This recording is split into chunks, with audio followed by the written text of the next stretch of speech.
Yes, guys, everything bite-sized here, back with another JCS reaction video.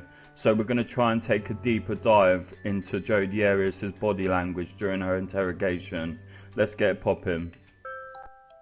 In the year 1980, on Wednesday the 9th of July at exactly 11:54 p.m., a little girl named Jodi Ann Arias was born in the city of Salinas, California, and completely unbeknownst to her doting parents, was destined to become one of the most infamous people in the United States of America. Yeah, it's crazy to think that all these deranged killers started off as innocent babies, and there's no way to predict, like, how they're going to turn out.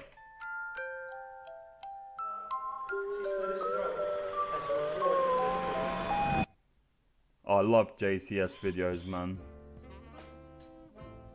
Like, I'm not gonna lie, she looks kind of psycho already in that picture. There's just something about her.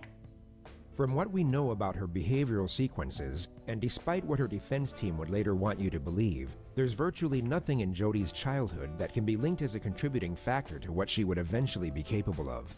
That, like, suggests that she's just like a psycho. She's either, well, she's a sociopath because she's able to form bonds with people, like genuine bonds. Like with Travis, there was like definitely some sort of like love infatuation there for her to go on to rage and, like, you know, like murder him. So yeah, I'd say she's got to be a sociopath, which in my opinion is worse than a psychopath, because psychopaths just aren't capable of feeling human emotion, whereas sociopaths are, and they act like a psychopath anyway. The only thing worth mentioning was that she dropped out of high school in the 11th grade to pursue a career in photography, but it went nowhere. At 26 years of age, she began a new job as a salesperson for a network marketing company called Prepaid Legal, and it was... Like, Prepaid Legal, I'm not saying it is a scam, but like the name of the company sounds like a scam, and the video of Travis, you know, like doing a presentation that's coming up, like it just, I don't know if it's just because it's American and I'm British, and you know, but it just seems a bit iffy. Like, it probably isn't, but it just seems like that. It's through this occupation where she crossed paths with... Don't sue me, please, Prepaid Legal Group. I haven't got any money you can take off me anyway. Fellow sales representative Travis Alexander, a 28-year-old practicing Mormon from Arizona, who also worked part-time as a motivational speaker. He does seem like a nice guy, though, from what I can tell. You get someone to the briefing, they say no, that counts. When you get someone fully exposed and they say no, that counts. Every time you get one of those, cross one off the list. By the time the 100th one's crossed off the list, you won't be able to spend the money. That's like, you know, like it just comes across as some sort of pyramid scheme, like from the vibe. But, you know, like I could be completely wrong. But it's, I mean, like network marketing, it's like, it sounds like multi-level marketing to me, man. He was a very charismatic young man, which immediately caught Jodi's attention. They met at a business conference in September of 2006 and began a curious relationship from that point forward. To cut a long story short, Jodi was in love, and Travis was not. They broke up after just 5 months, but soon after the split, Jodi moved from her grandparents' home in Yreka, California into her smile looks fake, man. Like, it looks like she, like, I noticed that during her interrogation, her body language isn't normal. It seems like there's, like, she might be a psycho, like, she might be an actual psychopath. Like, there's just seems really, like, put on. She seems obviously, like, scary. an apartment just 2 blocks from Travis's house in Mesa, Arizona. She was at that moment labeled the crazy stalker X by all of Travis's friends. Yeah, that is crazy. Like, after you split up with someone, like moving well close to them, that would really scare me, to be honest with you. That shows a lot of dedication to, you know, like not letting go of you. And although Travis agreed, he would continue having sex with her out of pure convenience. Okay, that's like probably wasn't the best move ever to deal with, like, a stalker. She would show up unannounced on I'm not like victim blaming, I'm just saying, like, that's like that act in and of itself, like, is a mistake. Countless occasions, sometimes in the middle of the night, and Travis would let her in every time. It became somewhat of a routine and a dysfunctional situation that neither were happy with.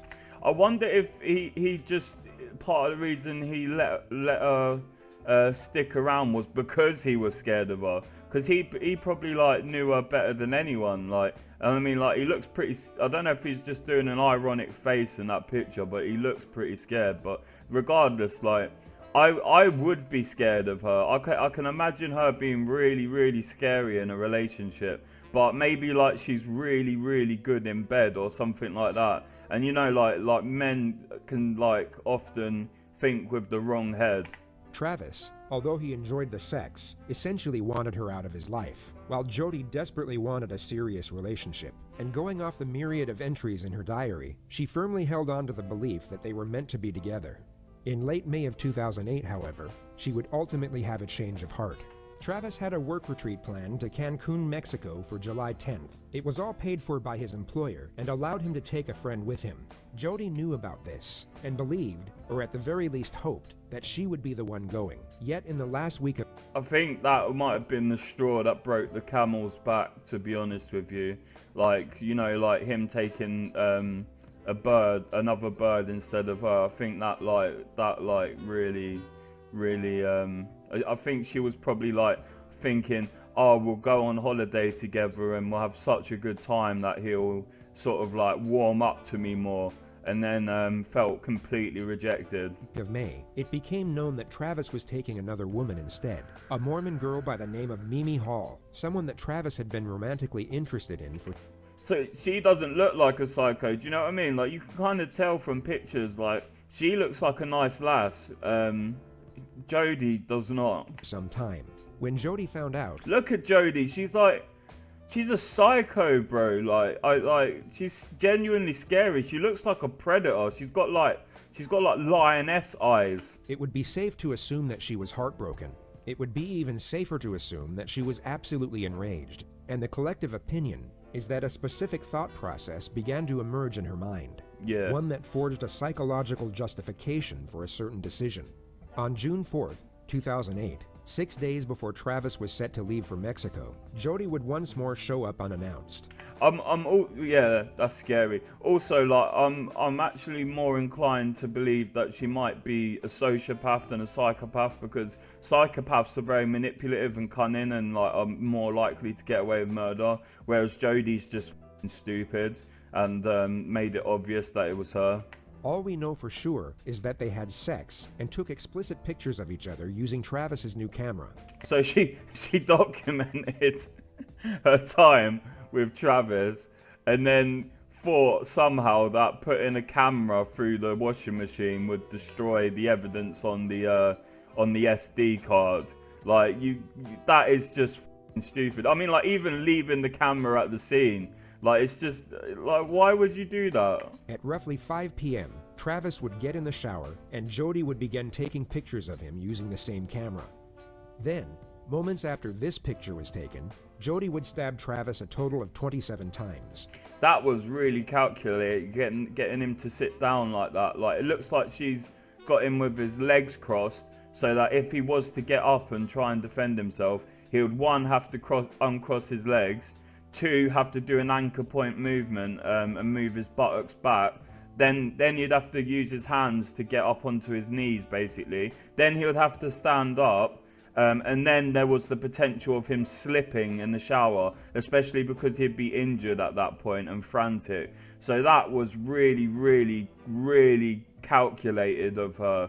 Like, yeah, no, that was really calculated of her. She would also cut his throat and shoot him in the face. During the onslaught, Travis's camera took 2 accidental photographs. The first was taken as Jodi dropped it during the onset of the attack. The second was taken as she kicked it by mistake while moving Travis's body. It showed Jodi's foot and a fatally wounded or deceased Travis. The amount of time that passed from the 2 photographs was 62 seconds. Jodi then spent an estimated 45 minutes cleaning down the crime scene to make sure none of her DNA was left behind. This included wiping down the victim's body with a cup of water and a cloth. She also a cup of water. I know water does destroy DNA over time. Like, if you left the body in a body in a body of water, that's a weird thing to say. But if you left the body in a pond, it would destroy the DNA over time. But, like, I'm sure that's a process that takes time. Like, you'd think she'd use bleach or something like that, like, but she's just stupid. Deleted the pictures from Travis's camera before throwing it in the washing machine. Oh, so she did delete the pictures and then put it in the washing machine. But it's still stupid. Like, does she not know that you can, like when you delete a file, it's not actually deleted, it's just allocated to be written over by other files. Like, and then even then, like, like, forensics nowadays, they can recover, like, you'd be surprised at how much they can recover from, like, deleted devices. She would then drive back out into the desert and leave Travis a voicemail for the purpose of placing herself away from the crime scene and giving herself an alibi. I've got to say, like, she does a pretty good job of sounding calm in this voicemail, but, like, it is a bit, like, of a guilt. It does seem a bit guilty in hindsight. I know Leslie called you, so I already talked to her, so you can call her back if you want, but it's not necessary. My phone died, so I wasn't getting back to anybody. And what else? Oh, and I drove 100 miles in the wrong direction, over 100 miles, thank you very much. So yeah, remember New Mexico? It was a lot like that. That was a nervous cough. That was her throat going dry. I think she's panicking internally at this point, but she's doing a good job of hiding the panic. But that's like yeah, that's like a nervous physiological response. You were here to prevent me from going into the 3 digits, so fun. I'll tell you all about that later. Also, we were talking about when we were talking about your. You hear that again? Like, that's like that is definitely a sign of her being very, very nervous. Traveled my way. I was looking at the May calendar, so I'm all confused. But Heather and I are going to see Othello on July 1st, and we would love for you to accompany us. Also, it's kind of suspicious how much detail she's adding. You'd think she'd just get pretty much. People usually get straight to the point in a voicemail message and say, blah blah blah. How you doing? I hope you're doing all right. Me and Heather are going to see this blah blah blah on blah blah blah. I got lost, by the way, on the way to Thingy, and yeah, I will see you soon. Let me know, and I will talk to you soon. Bye. End of message. Jodi would then drive to another man's house in Utah by the name of Ryan Burns and stayed the night. He would later testify that nothing seemed off about Jodi's behavior. That is scary, man, that she can commit something so heinous and then just go and sleep with some guy and not appear like anything has changed. Like, that is so cold. Like, I'm still torn between whether she's a psychopath or a sociopath. It's just that psychopaths tend to be more cunning. Jodi is definitely cunning, but I mean, like, the whole, like, leaving the camera at the scene, it's just dumb. Like that is just such a dumb move. Only that they kissed and engaged in sexual intercourse. Also, bringing her phone to Travis's house and along the whole trip, like, does she not know that police can track phone movement? It's just, she's just f***ing stupid, bro. Like, it's like she obviously calculated that she wanted to kill Travis, yeah, that is clear, yeah, but she executed it very poorly. And I mean, like, she left, like, her fingerprint at the scene on a wall. No, was it her hair? I think it was her hair mixed in with his blood or something like that. She didn't clean down the crime scene very well either way. Travis's body was discovered by Mimi and her friends 5 days later, the day before they were supposed to leave to Cancun together. How long were you there trying to get into the house? Just, a couple of minutes. I banged on the door, rang the doorbell over and over again. Nobody answered.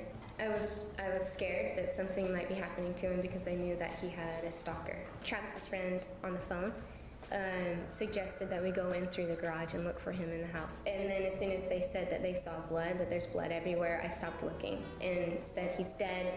And so immediately I called the police. After the news of Travis's death broke the following day, Jodi called the police and offered to help with the investigation. She was then transferred to the lead detective, Esteban Flores of the Mesa Police Department. The most notable detail of the phone call was that Jodi agreed to provide a sample of her DNA.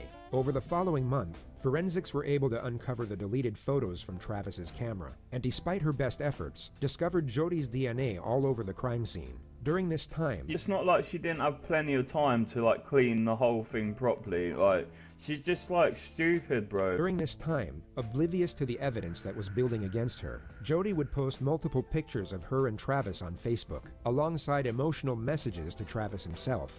That's psycho, just to like kill him callously like that, and then like post about him. Like, that is just so psychopathic, man. Like, she is like scary. She even sent his family flowers and a Oh my word, is she taking the piss?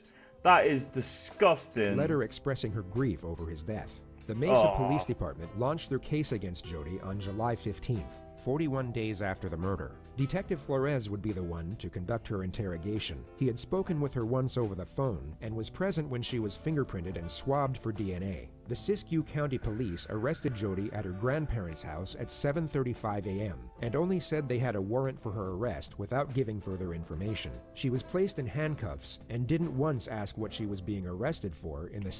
That is really, really suspicious, man. Any innocent person would instantly be inquisitive over why they're being arrested. Obviously, that's what Kazumi, or Kazuma, whatever his name is implying here, but just in case you didn't catch it.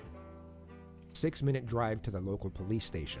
What makes Jodi Arias stand out among... Look at that. That is psycho. I'm getting hot under the collar. I need to take my jacket off. That is psycho, man. Like, that's psycho eyes. That looks like a anaconda's eyes or some shit like that. Someone who's about to like eat you or some shit. Like, hyper predatorial. Many cases in the realm of true crime is the manner in which she attempts to navigate the system. She seems to believe that if she presents herself in a certain way and adopts a very specific character with very specific traits, it will give her the best chance at evading the consequences of her actions. In her mind, this character is a soft-spoken, sweet-natured, God-fearing individual, yet to everyone else is quite possibly the most universally annoying person to ever abide in the history of existence. Yeah. And it's really suspicious how she's doing that, because any normal person would, anyone, like apart from like people like staff, police officers and lawyers, they wouldn't be hyper vigilant in a in that setting. But anyone who's not used to that setting, like a civilian, would be vigilant. Like, what's going on? Why am I here? Especially if you was the one who committed the crime. Like, she's hyper vigilant. Yeah, she's being really calculated. She seems to think that like acting like that, it makes her look innocent, but it really doesn't. It does the opposite.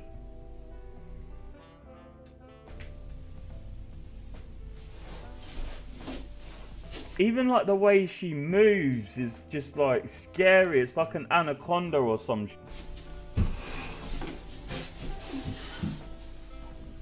That is not normal. That is not what someone does. Like a normal innocent person, they don't do that shit in a police station. Even the way she moves and like flicks her hair about and that, it's just scary, man. And she's in handcuffs, so of course you'd be hyper vigilant, because like they don't handcuff people they bring in just to. She hasn't asked why she's there. They don't handcuff people they're just interviewing. They handcuff people who they think are dangerous and who they're interrogating. And she's acting like a kid sitting down on the floor like that, I think, to make herself look more innocent as well.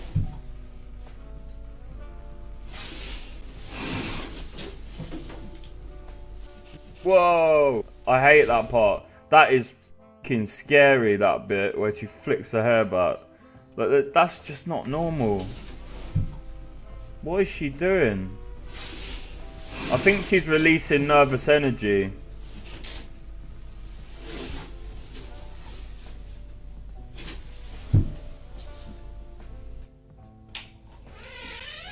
The cross-legged thing could be a sign, like a defensive sign, because even though she's trying to act all calm and everything, she can't control like some unconscious body cues.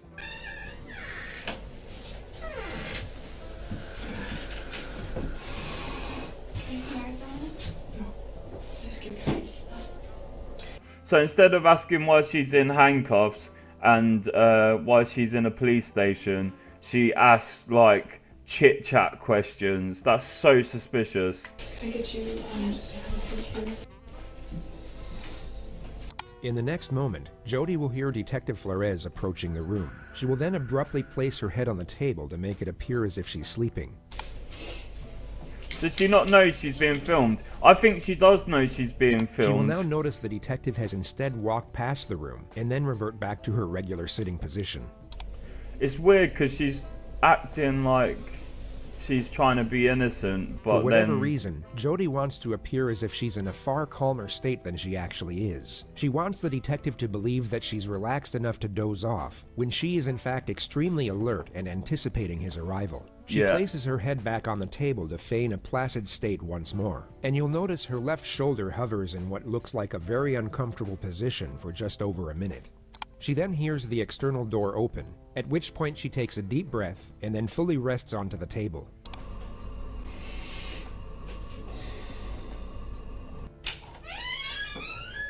Okay, let me get those off you. That's a sign to build up trust straight away. I wouldn't be surprised if they calculated that from the start. The detectives, like they handcuffed her not because she's like a threat to them, but because then he can take the handcuffs off, and that's a gesture of goodwill. You'd be surprised at how much of what the officers do is calculated. I'm surprised that they don't have her sitting in this chair over here, because then she'd be more cornered, and that's usually what they do in the interrogations.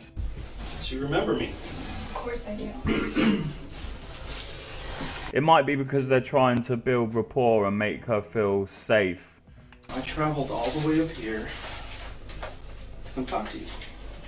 That I think maybe he said that because I might be looking too deep into it, but I think maybe that's like, oh, you're so special, I travelled all this way over to see you. And it also like sort of maybe subconsciously makes her feel like she owes him something. Like, and that might be more likely to get a confession. All these little things add up. Like you got to think that like these detectives meticulously plan things. So I might sound like I'm going too deep into it, but the detectives go very deep into what they're doing, and they're very calculated, and they're very smart, and they know what they're doing. Because, you know, I've been working on Travis's case ever since it happened. Okay, and I know exactly when it happened, when he was killed. I know a lot of details, and just recently we found quite a bit of evidence, and I'll discuss that with you.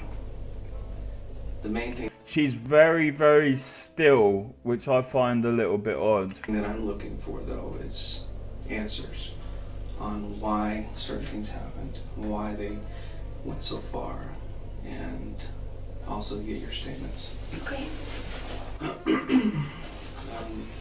Like again, she's like, did she just cross her legs like a kid to look like more innocent? She's been brought to a police... Oh no, so she didn't keep her legs crossed.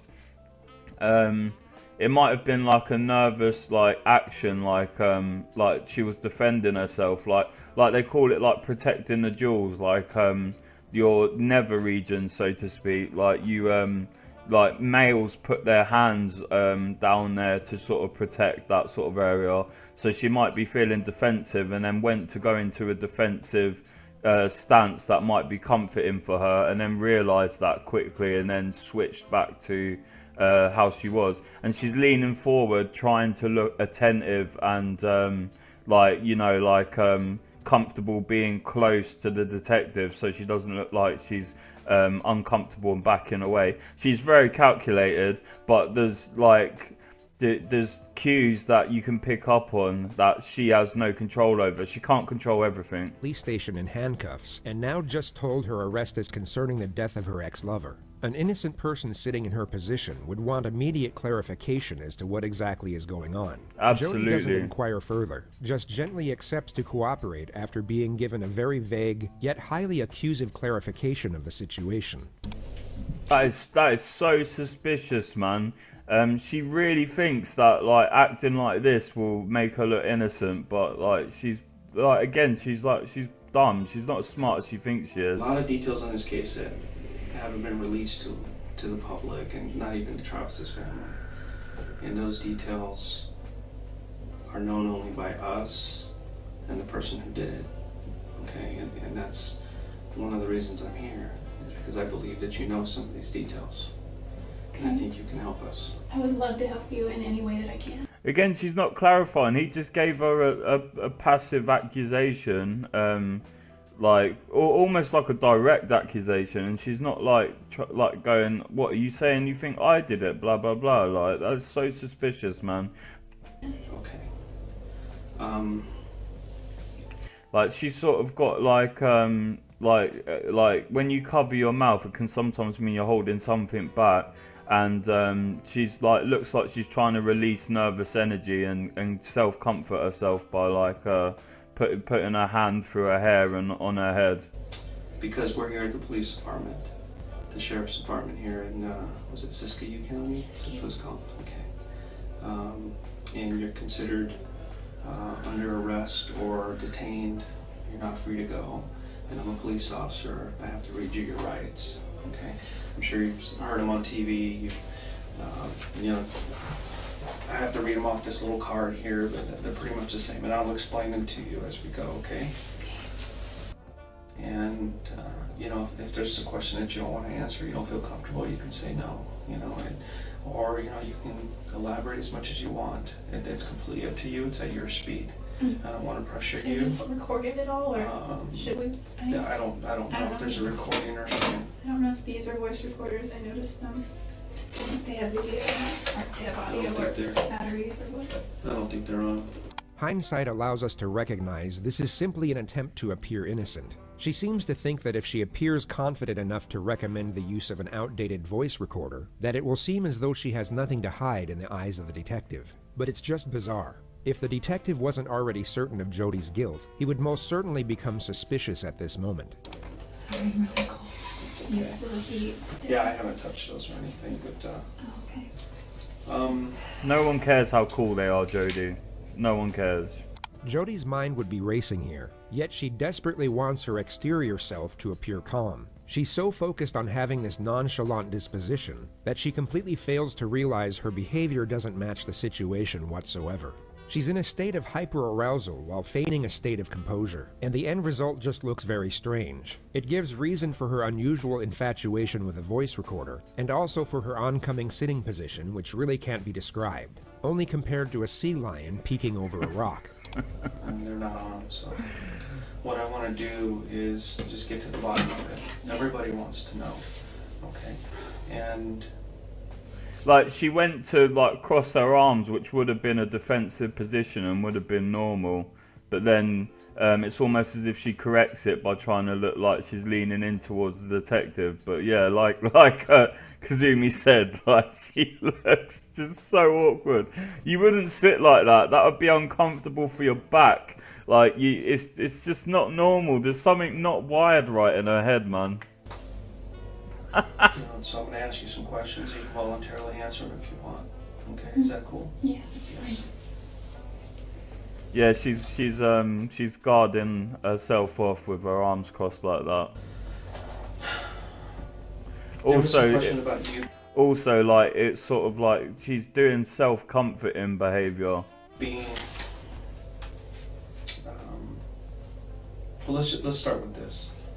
What have you been up to since Travis's death? What have you been doing? Well, I've been working. Mm-hmm. I haven't been really working in prepaid legal. There's not a whole lot here in this marketplace, which is... It's kind of small here. It's small here, and really that could be seen as an opportunity rather than a hindrance, because that just means the market is untapped in a large way. So I could have, if I wanted to, but I'm kind of like a deer in the headlights when it comes to prepaid legal. I just have a fear of just approaching people. Mm-hmm.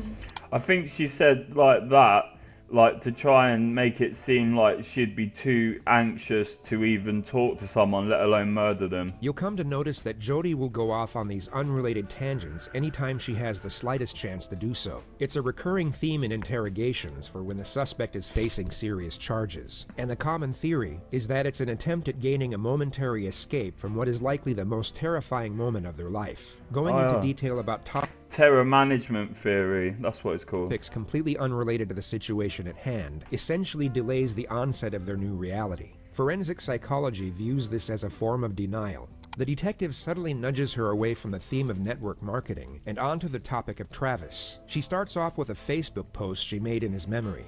I realized looking back on it that it kind of sounded immature. It's more of like my dear Travis kind of letter. And so I took it down because... More personal? Yeah, some of it was details, a little bit more personal. Not too personal, nothing inappropriate. Just, I just felt funny. I think because I'm a photographer, I tend to communicate more through pictures, so I posted a ton of pictures that I had of him, and I have a ton more that I just can't access right now. And videos and things that I know his family would want, but... Again, she's like closing herself off and self-soothing by like she rubbed her arm a little bit and she's getting defensive and closing herself off. She doesn't realize it though. How it's hard to talk about Travis's death with the guy she's now dating. And we've been talking a lot, and we try not to talk about that because it's kind of like, ugh. And plus, Travis is my ex-boyfriend, but at the same time, he's my friend, so while I'm... That's weird, because you think that would be because he's an ex-boyfriend, but she says it as like two separate things. Watch. Kind of like, ugh. And plus... And plus, so like, so what's the part if it's not the fact that... So if it's not, if the is not the fact that she's Travis's ex-boyfriend, what's the about? Boyfriend, but at the same time he's my friend, so while I'm mourning my friend, how do you talk to your new potential possible maybe person that you might start dating about? New potential possible mating person. I've never heard a sentence structured like that in my entire life. Your friend, even though he was your ex-boyfriend, so it's kind of a gray area. The detective knows she'll happily trail off until the morning comes, so he cuts her off and locks her into the situation at hand. And I've talked to a lot of people, and everybody's pointing a finger at you. You know, everybody is saying, I don't understand what happened to Travis. I don't know who killed him. But you need... Again, no seeking clarification. Another accusation, no seeking clarification whatsoever. Just accepting it passively as if that makes you look innocent. You need to look at Jodi. And sometimes the simplest answers are the correct ones. One of the most fascinating parts of this interrogation is how long the detective allows Jodi to cling on to hope. For the first 45 minutes, she will be terrified, yet still believe there's a chance she will be going home at the end of it. The detective will hint at her suspicions and culpability in a gradual manner, yet not directly accuse her until a much later stage. Dangling the idea of hope above someone's head while simultaneously hinting at the grim future that awaits them would perhaps be considered cruel in most other circumstances. Yet on this occasion, it is tolerated for a tactical purpose, which is to allow for as much divulgence from the suspect as possible. Her fear will cause her to panic, not enough to the point where she completely locks up, but just enough so that she continuously tries to claw at her own salvation, and in the process will divulge information that will be extremely damaging to her defense later on. And that's why she thinks she's smart enough to get around this without a solicitor, which I think says a lot about her ego. The reasons I started looking at you a little bit closer, and over the last month or so, I've gotten into Travis's life. Talked to all his friends, his family. Oh, a solicitor's a lawyer, by the way. I don't know if you know that in America. Like, we say solicitor in the UK. I got to Travis's life.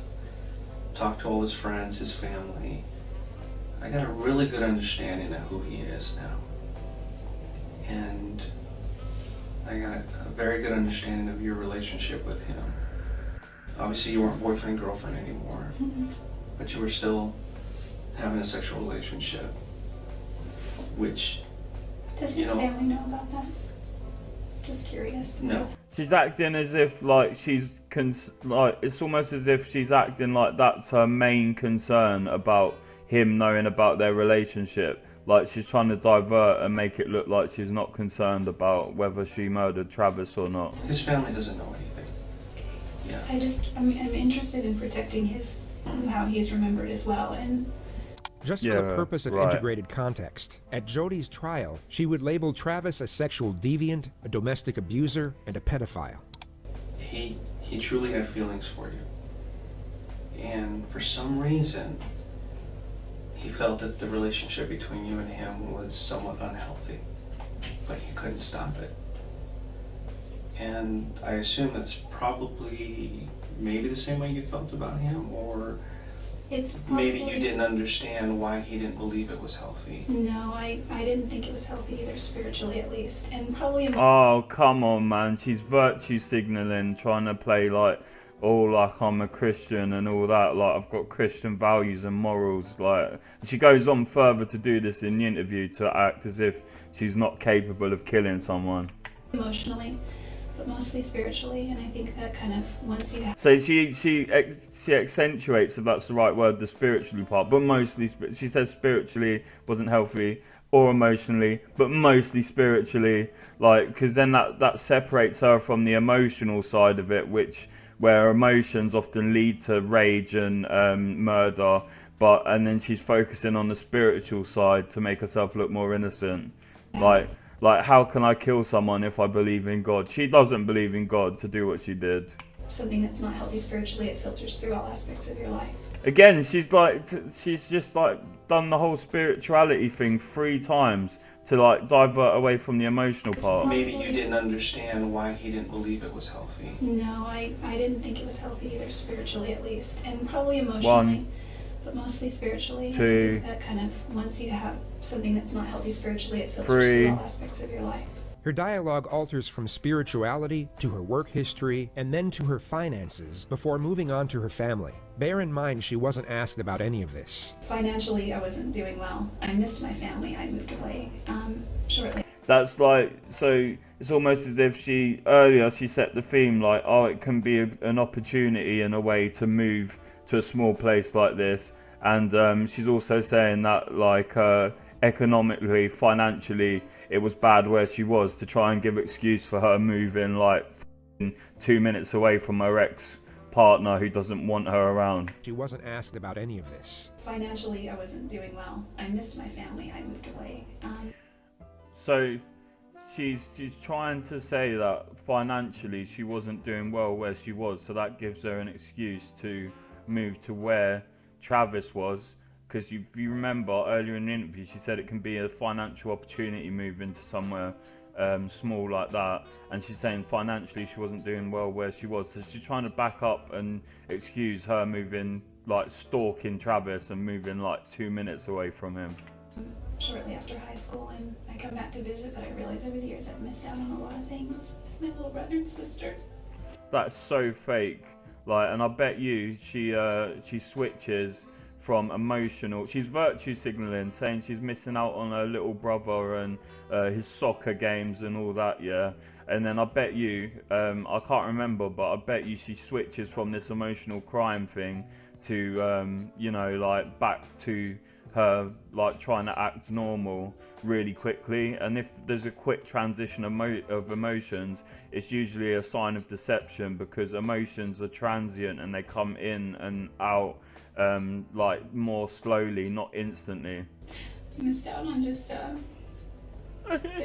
karate or their baseball or cheerleading or.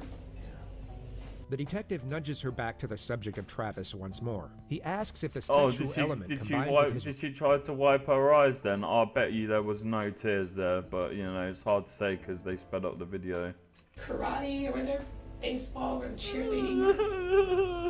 The detective nudges her back to the subject of Travis once more. He asks if the sexual element combined with his religion was the reason the relationship didn't work. Jodi then takes it upon herself to recount her sex life history and simultaneously preach about her own devotion to the Bible. I've had a couple of serious relationships before where I was intimate with a few people, and it's like she's oversharing things to try and come across as more honest, and sharing intimate personal things to like come across more honest. Like, oh, if I would share this, I would share something like if I killed Travis. It's kind of silly, but I used to always joke that regardless of what the Bible says, and yes, I'm Christian, I just live my life by the 10 Commandments, and those are my rules. Da, da, da, da, da. You know, thou shalt not this or that, but it doesn't say thou shalt not fornicate. So Yeah, that's not suspicious at all, Jodi. I just used to joke about that. We did pray about it. I remember we knelt. You don't joke. If you're serious about God, yeah, I'm serious about God. Yeah, and if you feel sinful about something, you don't joke about it. By his bed once, and Virtue signaling surprisingly, he suggested it. Normally, you know, I would suggest that we pray before we go on a trip or before we eat if we're alone. It was kind of unusual for him. Yeah, because he was very resistant to prayer. He's like, so I'd say, will you say a prayer? He's like, why don't you say a prayer? Why don't you say a prayer? Why don't you say a prayer? So we'd go back and forth. Jodi, will you say a prayer? And I said, sure. And Travis was like, oh, fuck, it's almost infuriating to watch. Like, she's just virtue signaling, like, over and over and over. Detective endures as much prayer talk as humanly possible before shifting the topic once more. He was at a point in his life where he wanted to really start settling down. He felt like he needed to kind of grow up, mm-hmm. you know, become a husband, become a father. Did you guys ever discuss possibly getting married or anything? When we were dating, we did. Okay. Once we broke up, he brought it up. He actually proposed to me. Bollocks. A lot of times, but he wasn't serious. Bollocks. Yes. Let's move to after the breakup. Oh, okay. I bet she was the one who proposed to him. So I'm gonna pour myself some tea, because I'm British. I keep a flask of tea constantly on hand. Gotta be prepared, man. What kept you in Mesa at that point? I actually moved to Mesa a few weeks after we broke up. Really? Mm-hmm. Yeah, that's not suspicious or stalkery at all. I mean, there was a time period he really wasn't seeing anybody, and then Mimi came into the picture. What did you think about her? And I didn't know a lot about her. She seems like a really nice girl. He showed me her picture on Facebook. As soon as he mentioned Mimi, very uncomfortable behaviour. She goes to cross her legs again, which is the defensive position. She crosses her arms as well, and she rubs her arm, which is a self-comforting behaviour. Like instantly, she's trying like the whole interview. She tries to be as still and as calm as possible, and as soon as he brings up Mimi, look, watch.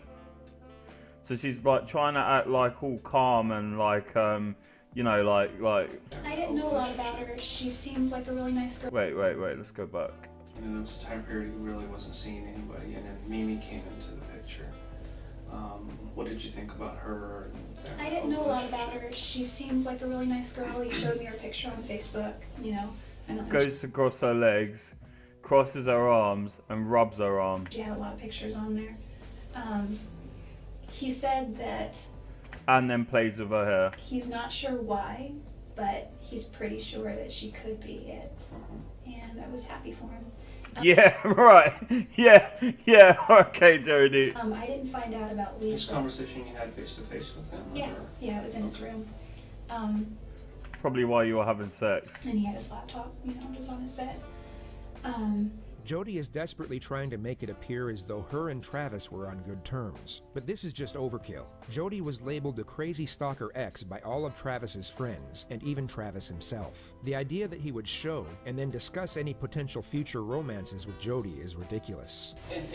Like, I have no idea how she thought she was going to get away with this crime. Did she think, obviously all of his friends were pointing the finger at her. I don't know how she thought she could get away with it, to be honest. I truly believe he does love her still. Oh, he does. Travis had he's what you call a player. You know what that means? Yeah. He was reluctant to make a commitment, first off. And truly, he didn't think that you were marriage material. Oh, I bet that cut her deep. And I don't know. She almost it seems like she froze a little bit there. Like she had a little jerk and then froze. He kind of He doesn't pulls intend girls to hurt in. anybody, though. was reluctant to make a commitment first off. And truly, he didn't think that you were marriage material. And there was a little bit of a like, she's trying to act still, but her head sort of like jerked a little bit, and she freezes. I don't know why not. I mean, I see you. You're a wonderful girl. You're struggling. You're trying to make your way through life, and I don't. And then she's affirming like the positive things. So the detective is trying to like butter her up, and then she's affirming the positive things, which are obviously not true about her. And both of them in the room know that it's not true. But there's this facade going on. I see why you guys couldn't have made it. I think we have very different philosophies in a lot of ways. We would argue about the dumbest things, and like there were so many times where I just couldn't wrap my mind around what he would. I could, but I would try to get him to do the same for me. Like there was a time when I broke down on the way to LA once, and my car got a flat tire. So I had at the time roadside assistance because my car was still under warranty. And they went to take the car in to change the tire and realized that when they sold me the car, they didn't give me the wheel lock key. And I was kind of hungry. It was dinner time. It was no one cares, Jodi. And it was dark because it was January. No one, literally, all these unnecessary details. No one cares. You're there because you're arrested, and they think you killed. Well, they know you killed your ex-boyfriend, and you're talking about that really doesn't matter, mate. And the tow truck guy said, there's a Denny's 2 blocks down here, and there's a Jack in the Box there, and he was driving me to the motel. I said, is there an IHOP around? Because I really like IHOP. He's like, yeah, but it's kind of like 5 miles back in the other direction. I was like, okay. He was like, I can drive you there if you want. She's just like trying to fill out the interview with that no one cares about, like, and it's like she's trying. It's like terror management theory that he was going on about earlier, like how she's like trying to get momentary release from the intensity of the situation. Also, she's probably like trying to like act calm, like she's not inside like terrified, like so she's like chit-chatting. And I was like, he's like this short Mexican guy, and he seemed really harmless, and I was like, okay. And he, and I asked him about his life, and he had a wife and kids, and so he wasn't flirting. The travels of Jodi and the sweet Mexican continues on for another 2 minutes. The detective then brings Jodi's attention to what he already believes was the trigger motive for the murder. So, moving over to his trip to Cancun that he was going to. When did you first find out about that he was going with Mimi? Oh, I found out about that at his memorial services. Oh, so she's trying to make it seem like she didn't know he was taking Mimi until after he died, because she knows that's the motive why she killed him, and she knows that the detective's going to think that's the motive that she killed him. So she's trying to convince him that she didn't find out until after he died. On Monday. And why would she find out after he died? I don't understand. It was the Monday night memorial service. You didn't know he was taking Mimi? I didn't know that. I think that's awesome, actually. Yeah, okay. Right. Sorry, I know someone died. It's just so ridiculous. I can't help but laugh. Unfortunately, Mimi had called him a week or two before, and I told him, look, if you want to take somebody else, it's fine, but I have something to tell you. I don't look at you that way. I don't look at you as a boyfriend. If you want to be friends, we can be friends. The detective essentially stated that Travis was friend-zoned by Mimi, but he still invited her instead of Jodi anyway. What? I wonder if he actually was friend-zoned, or the detective is just doing that as a ploy to make Jodi, I don't know, like, that's interesting. What kept you to him? I don't understand. Well, moving is expensive for one, so once I was there, I was kind of stuck there. Yeah, but you moved there. What? You're not making sense. If moving is expensive and that's your reason for, like, come on, man. Why do you continue to go back to him? You know what he wants. You know that it's not healthy, but yet you continue to go back, and it brings us to this point where we are now. Part of my perspective now has to do with the fact that I'm going through a repentance process that I've worked out with, with my bishop. Again, she's virtue signaling. And he's given me, certain scriptures to read and ponder and pray about. And Preacher Jodi emerges for another 2 minutes, going into detail about scriptures and baptisms. The detective then interjects and starts getting more confrontational with the facts about Jodi's behavior towards Travis. And obviously you guys kept this relationship hidden from everybody else, and because nobody really knew about it. well, There were some people who I talked to and said, yeah, they continued to have a relationship even after they broke up. And there are others who were saying that you had become obsessive with him to the point to where you would go into his house when he wasn't there. Whoa. When you weren't invited, and he would talk to people saying, she just kind of showed up, and I don't want to tell her to leave, but Look, I'm sorry to be crass here, but she must be really good in bed or something like that for like Travis to keep her sticking around. I can't fathom any other reason why he would deal with that psycho behavior, apart from maybe he might have known that she would kill him, like, or it was capable of it. you know, I don't want her here. oh, must have been early on, because there were a couple times when we established a rule early on, just don't come over unless, he said you can come over anytime, but I need to know first. The detective then starts ramping up the pressure and brings Jodi's alibi and road trip into the discussion. Was it the week of the first week of June? You took a trip to Salt Lake City. Which route did you take from there? I was supposed to get on the 15 and go all the way up. And I somehow got off the 15. Where did you end up? For a while I was lost, and I'm not above sleeping in the car, so I slept for a while. I'm a heavy sleeper and I sleep a lot, so. But you were on the 15 for a while, and you ended up getting off the 15 somewhere. Yeah, I looked at a map, but I'm pretty sure I know where I went. Okay, so she got really uncomfortable then and did an anchor point movement. So you're anchored to, gravity anchors you and your body language with your buttocks on the seat and your feet on the floor. And she got very uncomfortable then. Watch it. Off the 15 somewhere. Yeah, I looked at a map, but I'm pretty sure I know where I went. Can I draw you a map? Sure. And she did two anchor point movements.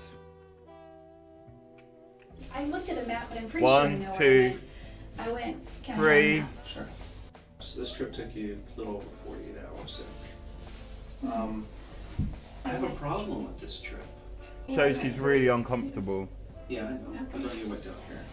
I've gone over this trip Now she's guarding herself, crossing herself off. over and over in my mind and on paper. And even if there's still 20 some odd hours, even if you pulled over to sleep. She looks like she's kind of like frozen in fear. A couple of times. Oh, did I tell you that I got stranded? Yeah, Okay. you mentioned that. If you slept for 10 hours, I only slept for about here 8 and hours. here, it would still leave. She's trying to minimize it there, like so that she looks innocent. Like, oh, I wouldn't be. I'm not lying because like I'm saying it's less than what you said. 18 some odd hours for something else. Okay. This is what people are focusing on, is this trip that you took. Because they're saying she left, she didn't get to till Thursday. Wednesday? That's when Travis was killed.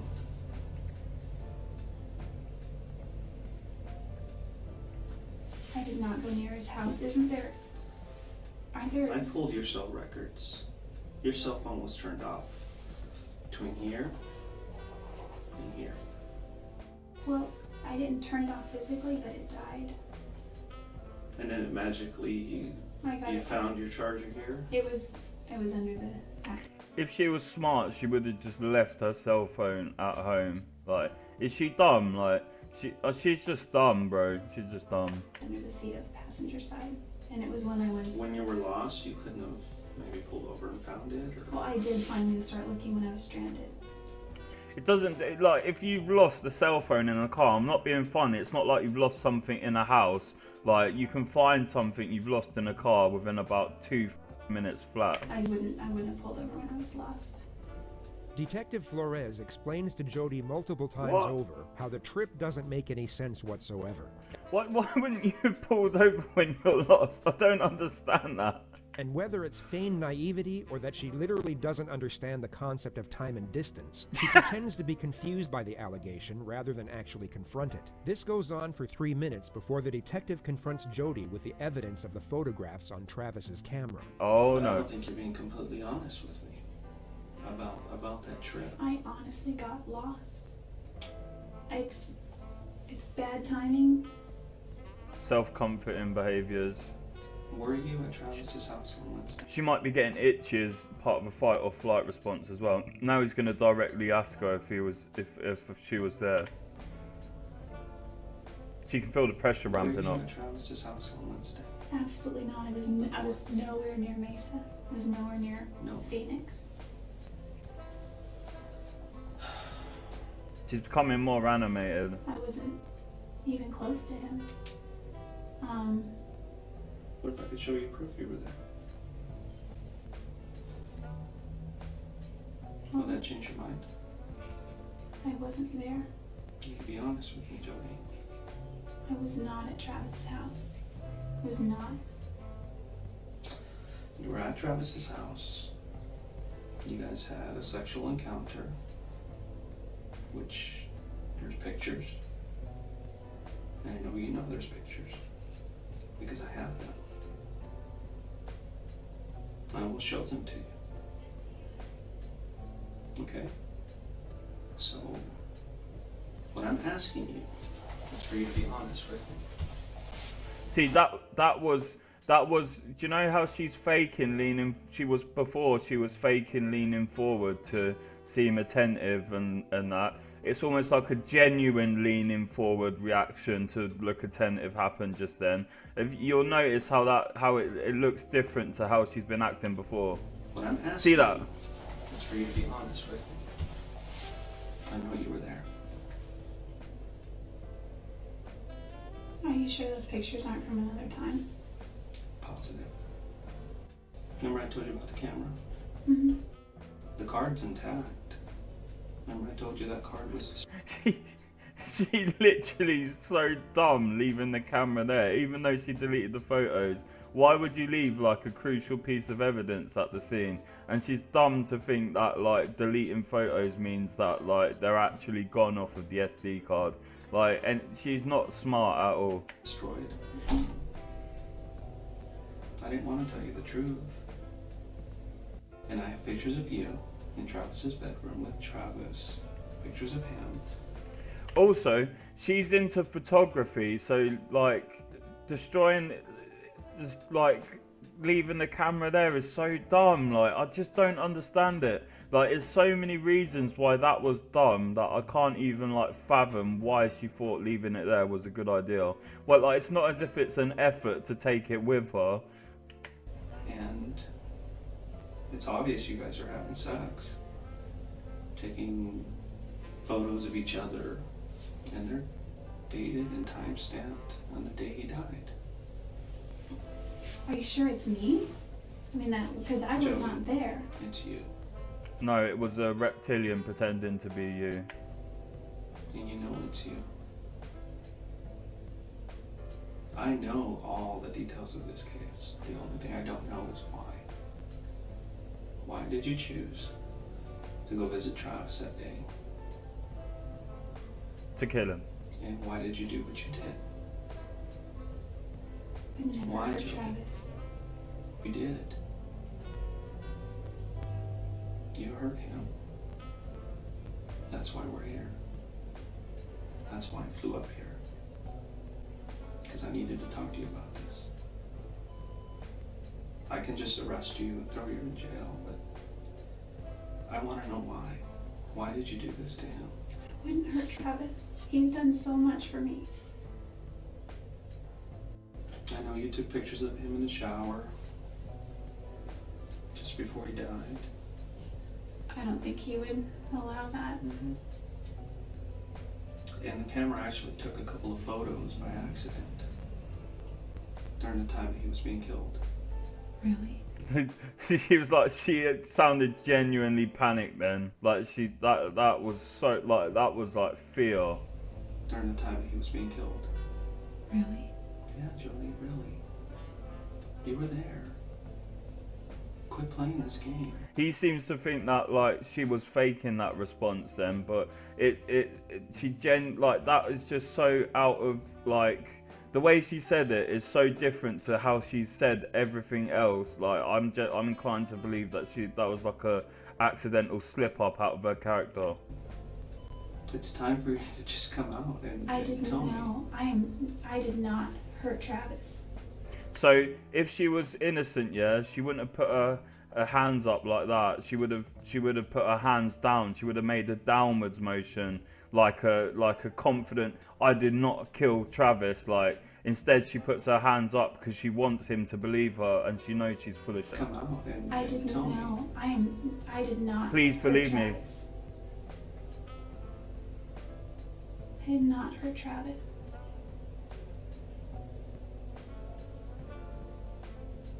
I wouldn't do that to him. The detective then goes on to explain the DNA. Do what? She doesn't know the details of the murder yet, but like she says she wouldn't do that. Like, it's almost as if like I don't know, just very suspicious. I might just be like over analyzing now, but yeah, she's just so suspicious, man. Evidence collected at the crime scene, which includes Jodi's blood mixed with Travis's blood, Jodi's hair, and Jodi's bloody palm print. You either Wow. had blood on your hand. She left the and you bloody touched the palm wall, print. Or there was blood on the wall, and you touched the blood. Could my palm print have already been there and I touched it? No, Jodi, it doesn't work like that, mate. This is over. This is absolutely over. You need to tell me the truth. Listen, the truth is I did not hurt Travis. If you want, I can show you some pictures of him. Do you want to see pictures of him? Part of me does and part of me doesn't. Oh, she's doing the thing. Why? Because you don't want to remember? No, I just, Jodi. there's a morbid curiosity. Jodi, I wanted to know how he died. you can keep playing these games. No, she wants to see the picture so she can better. She knows she's screwed. She wants to see the picture so she can better defend herself and come up with a better story. Over and over again. I'm not going to believe you. Listen, It's over. could it have been my blood from before? Your image is not important right now. Saving the rest of your life is. Listen, if I'm found guilty, I don't have a life. I'm not guilty. I didn't hurt Travis. That was almost like an admission in and of itself. Like, that was weird. Listen, if I'm found guilty, part of me does and part You can keep playing these games. It's over. could it have been my blood from Your before? image is not important right now. I'm guilty. Saving the rest of your life is. So Listen, suspicious. If I'm found guilty, I don't have a life. I'm not guilty. So instead of just not being guilty, she's just not guilty because she doesn't want to be guilty. I didn't hurt Travis. If I hurt Travis, if I killed Travis, I would beg for the death penalty. Oh my god. That is just, no. It just seems so impossible. I want to see it. I want to know. I mean, I'm not a murderer, but I guess if I were to do that, I would wear gloves or, something. Yeah, you probably should have. Okay, let's say for a second that I did. And I say, That's not what an innocent person says. I did it. I mean, The motive is there. The jealousy issue. but I wouldn't even say it was jealous. I mean, Yeah, you wouldn't say it, but you were. She didn't say, I'm not jealous. She said, I wouldn't even say that I'm jealous. there may have been some jealousy there, but Then what is I it? think if What anyone- caused this? I think if anyone maybe. She always gets much more animated when she gets confronted about something that's to do with her image or the murder of Travis. She suddenly gets more animated than when than passive. I mean, there may have been some jealousy there, but That's the most movement I've seen from her the whole interrogation. That weird, like, weighing up. Like, it's almost as if she's weighing up, like, the consequences of admitting. Say it was jealous. I mean, there may have been some jealousy there, but Then what is I think it? if What anyone, caused this? I think if anyone, maybe Travis was jealous, but What? What? No. Jealous of what? Like, of what? That's not what everybody else says. I can prove you were there. You don't. I just don't get it. I really don't get her or how her mind works. I can prove it. But what I don't have is I don't have answers on why it happened. Or, maybe something just got out of hand. Maybe. So he knows why it happened, but he's just trying, like, he's giving her an opportunity to partially confess and come up with some cock and ball story that will lock her into a semi-confession. Maybe things got out of hand. did you find the gun? Maybe that would. Jodi, we're just playing games here.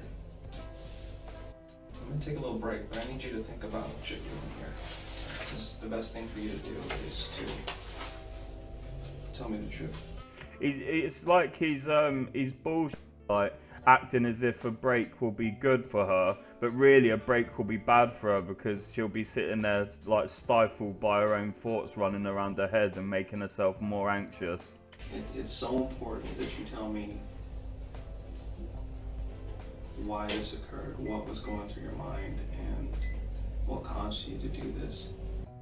I'll let you think about that. Okay? And I'm gonna go look for some pictures, and I'll bring them over, and we'll continue this discussion. Okay? Let me go find them. I'll be right back. I guarantee, if we see it sped up, I guarantee she gets more animated when he leaves the room. Tips, I'm not a murderer.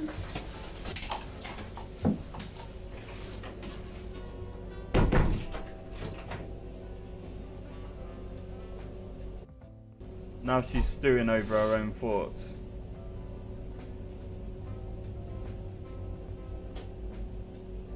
And trying to relieve stress. Yeah, she's getting more animated now he's left the room.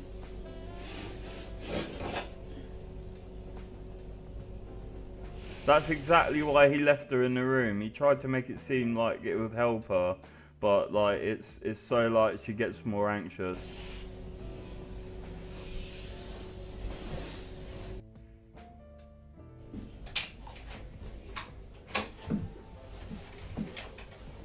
I think she almost kind of did that whole pretending to be like comfortable thing again that she did at the start. What kind of gun is that? What? Like no one cares. Like what has that got to do with anything? It's a Glock. I just bought a gun. Did you? Mm-hmm. You probably found it by now. Probably. I was taking it somewhere. These are just a few photos. And I want to be careful not showing you certain photos because some of them are very bad. I think she might have said, "Please don't show me the photo, like the bad ones," in a ploy to get him to shock. She thinks he'll shock her, try and shock her because she sends like a lot of like TV crime series. Yeah, like just bear with me for a second. Yeah.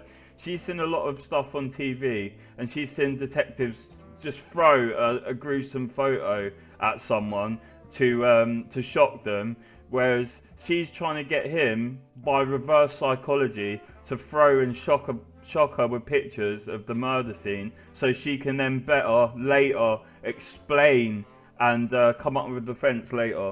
If Travis were here today, he would tell you that it wasn't me.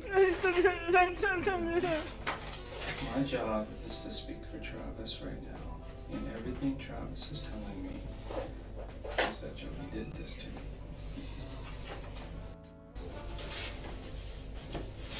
Where's that one? He was very careful then in what pictures he's actually showing her. Remember him? Is he naked? In the shower? Yep. Jodi is then shown one of the pictures that was taken by accident while she was in the process of murdering Travis. Fucking hell, how much could she have leant over at that point? He is then shown one of the pictures that was taken by accident while she was in the process of murdering Travis. It's your foot, Jodi. These are your pants. No, it's off color because we had to enhance it and the color kind of changes a little bit. That's Travis. Did she just let out a little... I swear she did. She switches between emotions so quickly. This is his bathroom. Yeah, no shit. That is No shit, it is bathroom. not my foot. Couldn't even recognize Travis. He'd been there so long. Do you have any recent cuts that are healing? Well, my cat scratches me. Little things. These are all her work. You can see. This is her. That's her. I've got scars. She's a feral cat. All these little things are her. Well, enough about your cat, but there's no doubt in my mind that you were there. There's no doubt in my mind that you did this. None. So you can go until you're blue in the face and tell me you weren't there and you had nothing to do with it. I won't believe you. I want to know why. It's killing me inside. I don't know why. Like, there's no reason for it. There's no reason why. There's no reason I would ever want to hurt him. And I have a solid case against you. And I can present it to the judge. As cold as it is now. I don't know why she did it. Or I can present it to the judge with your explanation. He's trying to get a partial confession. That is such a guilty question to ask. But he's trying to get a partial confession to lock her in. And then from that point on, he can build up the pressure and get a full confession, hopefully. Explanation. If I found guilty, what happens? That is such a guilty question to ask, man. You'll have to pay the price. Well, what's the price? I don't know. Don't you know what the sentences are? The sentences that are carried for something. It depends on your situation, how old you are, depends on the type of crime. It depends on whether you show remorse or not. And part of that remorse is at least coming clean. When somebody doesn't come clean, I don't see any remorse. I know you're afraid, but you're already going through it right now. There's no backing up. There's no backing up to yesterday. There's no backing up to that day. It's already happened. And unfortunately, you're gonna have to face the consequences. You know, if I did that, I'd be fully ready to face the consequences. I'm not really for things like, you know, I'm all for the 10 Commandments, thou shalt not kill. Okay? I just can't. I didn't kill Travis. I did not take his life. You need to come out and tell me why this happened. I will not accept any other excuses. I will just move on with my investigation, with my final report, submitting all the conclusions and all the evidence. And we can just let that judge and the jury decide. We can leave it in the hands of the jury. What about a lie detector test? We can do that, that's fine. Would that help me at all? I mean, you can't use them in court, but... I think she already knows that, and she's just asking for one for a ploy, as to look innocent. Well, then there's no point in taking it. Exactly. She knew that all along, and she knew that all along. That was so calculated. Took a knife to him and couldn't stop. Couldn't stop. And before you knew it, it was all over. I wonder if those supposed scratches from the cat are from stabbing Travis, because when people stab people repeatedly, the knife gets slippery with blood, and often there's there's wounds on the person who inflicted the stabbing. And then you panicked. And then I've never been that angry at him. Not enough for that. I've been so far angrier at other people, at other ex-boyfriends. Then tell me who could have done this. Who did this? I don't know, but if I go to trial for this, and if I'm convicted for this, whoever did this is going to be sitting very pretty somewhere. Who did this? I don't know, but if I go to trial for this, and if I'm convicted for this, whoever did this is going to be sitting very pretty somewhere. Glad that it wasn't them. And it's my job to make sure that an innocent person does not go to jail. But I don't see an innocent person sitting in front of me. Travis has done a lot for me, and I wouldn't hurt him. He introduced the gospel to me. Oh, again with the Why is virtual everybody saying signal. that you are capable of hurting him? Everybody says it. I don't know why anyone So would don't think I'm tell me that capable. you're not capable. I don't even hurt spiders. I kicked a dog once. Oh my word. I was a freshman in high school.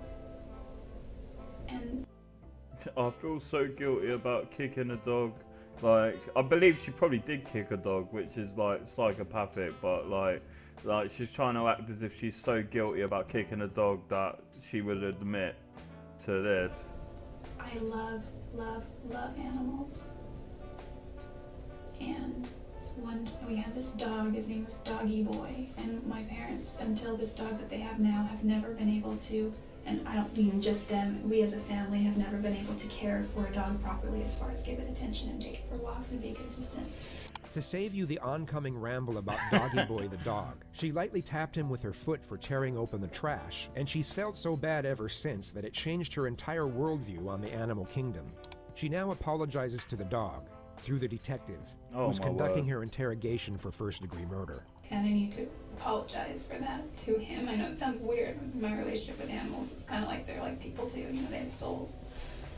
Oh, so now she's trying to like say that animals are people, so, and I feel so bad about kicking a person that I couldn't kill someone. I need to take a break and make some more tea because I'm British, like bear with me. Right, I've made some more tea, so let's crack on. What you need to do is you need to apologize to Travis. But you just refuse.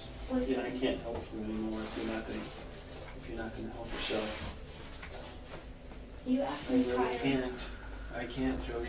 It's fascinating to observe how fast she can switch from one emotion to the next once she realizes a particular strategy hasn't worked. The attempt at elevating her character by expressing how much she cares for spiders and pets hasn't seemed to have any effect on the detective, so she then switches her disposition from sorrowful to analytical, as she once more tries to manipulate his perception of her. If I did anything that had anything to do with his death in any way, It's not if to me. I wouldn't. It's not if. It's not if at all. Well, to me it is. I would be more than remorseful. So maybe something you're blocking out of your head? I don't think so. I mean, I don't think so. I tend to write everything down. What? So, I don't think I murdered Travis, because I'm pretty sure I would have wrote it down if I did. I just finished the book The Road Less Traveled, and he said, the true definition of sanity is dedication to reality at all costs. What the fuck are you going on about? Oh, this is definitely reality. We are sitting here inside of an office, the sheriff's department, and you are facing first-degree murder charges. What is the And you difference? are going to be booked into jail, and eventually you will be brought back to Arizona, and you will stand trial. That's the reality. And once you realize that, I think you'll be better for it. I've had worse issues with other people. They're all still alive. So she got very nervous then and did something that's like atypical for this interview, where she like scratched her eyebrow. That was like the first time I've seen her look that animated, I think, apart apart from like when she was like other times, like when she was juggling like in the air, like weighing up things. Like she gets when she knows she's screwed, she gets a lot more animated than otherwise. That's the reality. You know, once you realize that, I think you'll be better for it. I've had worse issues with other people. They're all still alive. I'm still friends with my ex-boyfriends. They're all still alive. You know, I've been doing this a long time. And there's one thing that I can never get out of my head. Ever since the first day I talked to you. There's an old saying that, you know, someone's just not acting right. Look into it. You have not acted right from day one. You're just not acting right, Jodi. You're acting like somebody who's guilty. How so? Oh, so now she's trying to find out how to act. You tell me. I know because I've been doing it a long time. It's taken me a long time to figure it out. But within the first 30 seconds to a minute of a conversation, I know when somebody's acting right. There's a certain way people act. How did I act? Okay? That It's would not make like you think. it's not like TV. It's not anything like that. It's not what you see in the movies. Is it because I'm not crying? No. It's not because of that. What is it? Guarantee if he said it's because it's not you're not crying, she'll start crying. I mean, I'm not going to change how I act. No, So obviously it's you can't not- change the way you're No, acting. I mean, I am who I am. Okay, you're sincere in the way you're acting, but Well, how is you're just not telling the truth. How is it different? No, it's not really something you need to focus on anymore.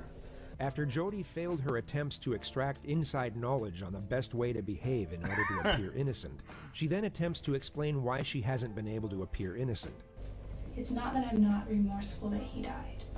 The reason I hesitate is because maybe this is something that's wrong with me psychologically, is I think of the butterfly effect. Oh yeah, there's definitely something wrong with you psychologically, love.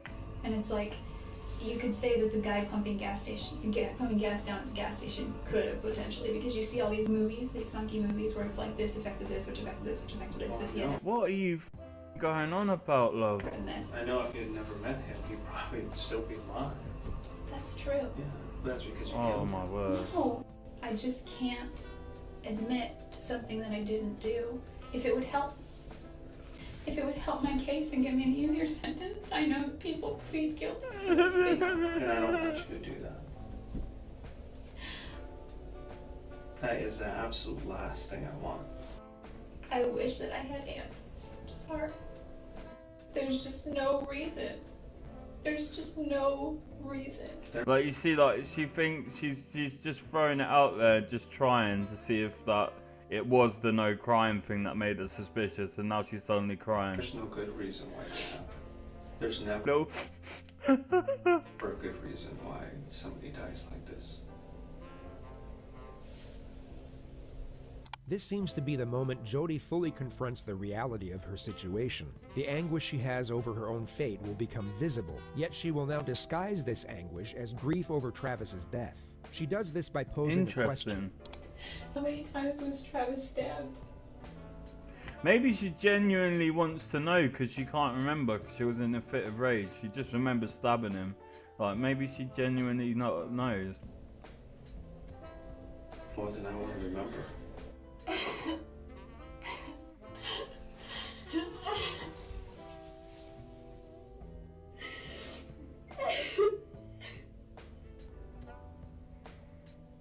I wonder if she's like partly genuinely crying now because she realizes she's screwed, and she's like Thingy said, like that she's trying to make it look like grief or something. I don't know. Like it's just something, just such a weird dynamic in this room. I think you're feeling the reality in the moment now. That actually sounds like legit crying. I think he's right. I think like both guys, him and the narrator, are right. Travis's family is gonna miss out on the Travis. Yeah, and she is. Yeah, they're right. Like she's trying to like genuine emotion, but she's trying to like like make it seem like it's for Travis. There's just no reason I would ever want to hurt him.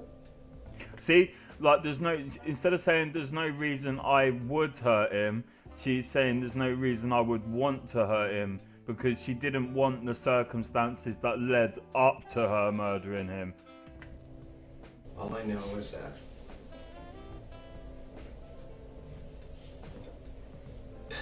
I need a story, or else it's just cold. It's so cold. But without the truth, I can't paint another picture. And it's going to be up to the prosecutor to paint that picture. And if you want that prosecutor, and I've met him, and you don't want him painting that picture. She really don't. He's not even just saying that. Like when it actually gets to the prosecution, the guy is actually like intense. I have to maintain my innocence. I can't admit to doing something that I haven't done. There's just no Well, I reason. have more work to do. Can you give me a rundown of what's gonna happen from here when you leave? Yeah, you're, Like, just today, for example. You're fucked. well, you'll probably be taken across the street to the county jail. You'll be processed through there. This is a really trivial question, and it's gonna reveal how shallow I am.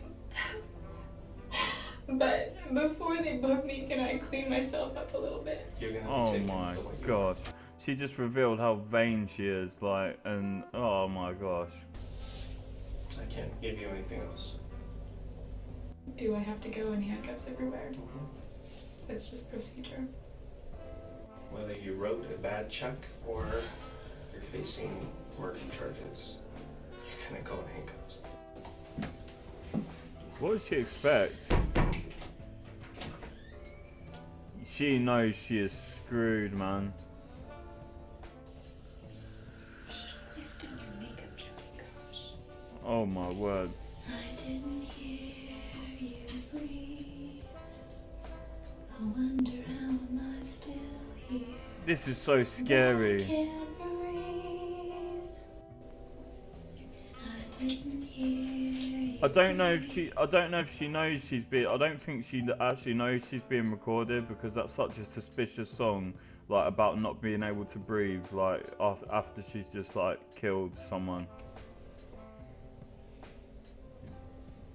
And she says a comment soon as well, like haha, still got me, or something like that.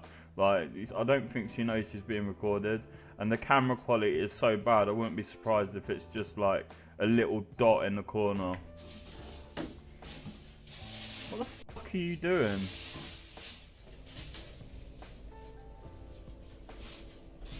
Why is there a printer in the room as well? I don't understand.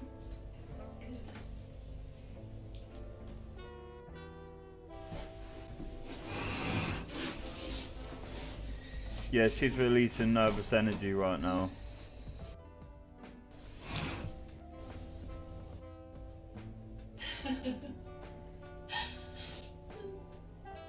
No one laughs in that situation. She can't sing either. Yeah, she don't know she's being recorded. That's like an admission of guilt. And then the or is like, oh, actually, maybe I can sell it as self-defense. Jodi was then taken to the county jail and charged with the murder of Travis Alexander. She stayed there Unlucky. overnight, and it would be Look, she looks psycho, bro. Like, ugh. a total of 16 hours before she was taken back to the Siskiyou County Sheriff's Office. Her I think she wished she did her makeup for the mugshot photo, because you know it's just gonna be all over the news. second interrogation commenced at approximately 9:30 a.m. Just remember in winter.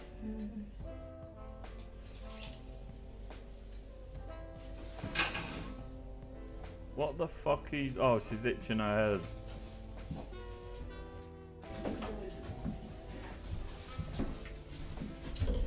Alright. If you want to go ahead and stand up for me. As I take these cuffs off, just go ahead and put your hands down at the waist, okay? I think again that's like to try and build rapport, like they're taking the handcuffs off. The game plan for this second interrogation will be a lot more strategic. Investigators will have studied the footage the day prior and will now have a greater understanding of Jodi's personality. The initial tactic is for Detective Blaney to criticize and berate the suspect's character while simultaneously reinforcing fear and apprehension. She makes it very clear from the offset that the suspect's fabricated naivety and sickly sweet persona will not work on this occasion, and Jodi's self-esteem will be broken down in a manner that would typically be considered bullying or abuse under different circumstances. This is done so that when Detective Flores returns, it will be a welcome relief, and an immediate rapport will then be attained, which in turn will make the suspect far more likely to cooperate. Bad cop. It's a derivative of good cop, bad cop, and the two investigators execute this technique in a near-perfect manner.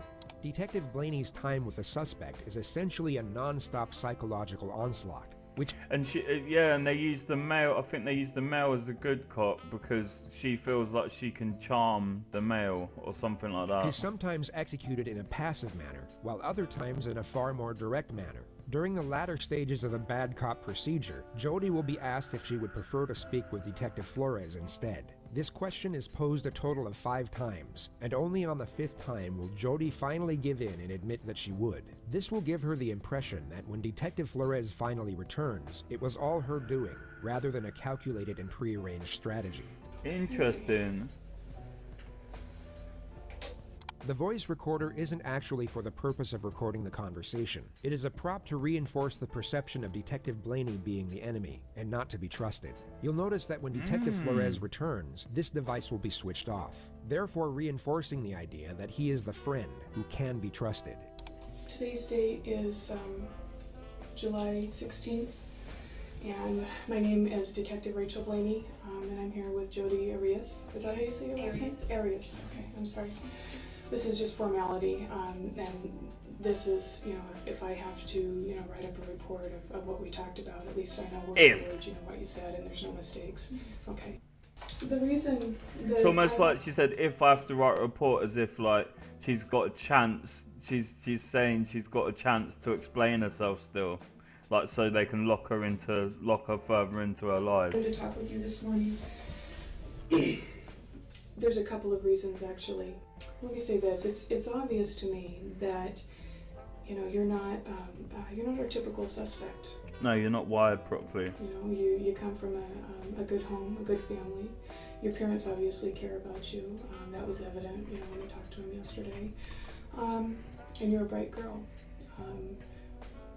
Probably more intelligent than you were letting on yesterday. And she's pretty fucking stupid, if you ask me.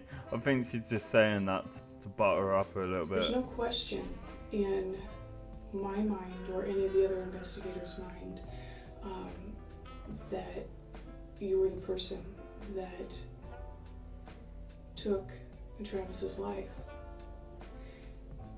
But what I need to know, or what I'd like to know, and give you the opportunity to do, is determine whether, you're a cold-blooded, cold-hearted murderer who slaughtered this guy, or are you somebody that got caught up in circumstances and things got out of control? Yeah, they want her to admit to self-defense so that they can lock her in and then further, probe her with her lies and, hopefully, or get a full admission. They're just trying to ease her into admitting. When this hits the news, and it will, it'll go to the media, do you want to be portrayed as that cold-blooded, cold-hearted murderer? Because the media loves that. They know how image conscious she is, and they're trying to play on that. I'm trying to help you out. I'm trying to give you a chance to make things right. Show the families that you do have some remorse. But when you continue to deny when it's obvious that that's not the case, you appear to be the cold-blooded killer. And things are going to start moving real fast here for you. This is kind of a pause. before things, you know, start getting heavy. This is your opportunity to help yourself out. We don't need you to tell us anything. I'm doing this for you. It's a matter of, do you want to take control of your situation and paint the picture of who you are? Because you're the only one that knows that. The professional ruthlessness of this investigator is quite astonishing. The demeaning and sarcastic tone she manages to superimpose over straight facts is gripping to witness. You know, was it a matter of, like I said, this guy, Travis, building some sort of, what you thought was some sort of relationship? You know, were you hoping for marriage? Is this something that you were hoping for? Was he leading you down that path? You know, did he take advantage of you? There's a word for this tactic. I can't remember what it is, but she's like even though she doesn't think bad of Travis necessarily, she's trying to minimize him and make him look like the responsible one, so that Jodi's more likely to admit more. Were there promises made that were broken? Did he betray your trust in some way? I don't know. Only you know that. This is not going to go away anytime soon for you, Jodi. You know, you're a young woman. Just start. Can you just hurry up and confess? I'm getting really tired and I have to finish this video and I want to go to sleep. Why does she have to drag it on for so long? Like, she knows she's screwed. Just like, oh. In your life, you had a lot going for you. You should be fighting for yourself right now. And you let this eat at you. And it's going to destroy you. Or change you in a way that you wouldn't want.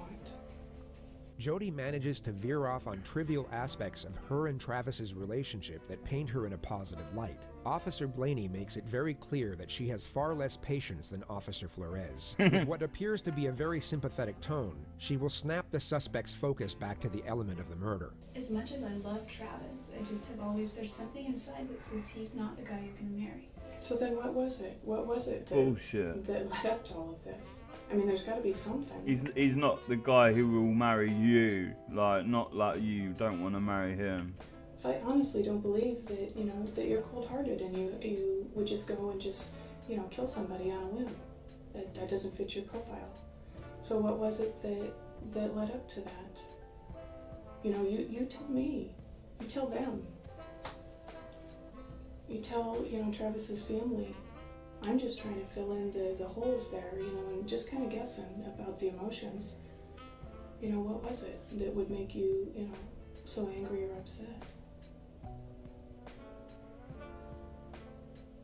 Once Jodi is forcefully brought back to reality, she all of a sudden has nothing to say. The passive yet disparaging tone of the detective must be a very hard thing for an individual to have to sit there and take, especially someone who has used their fabricated sweet nature to their advantage most of their life in order to avoid these types of situations.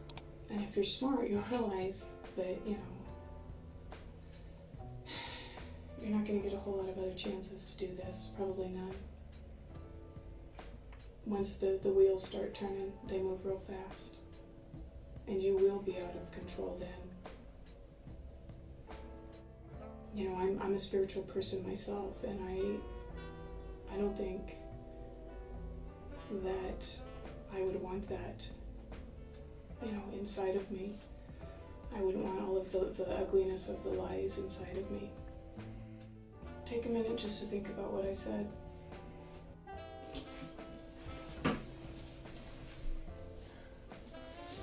Wow, she's literally hiding underneath the table.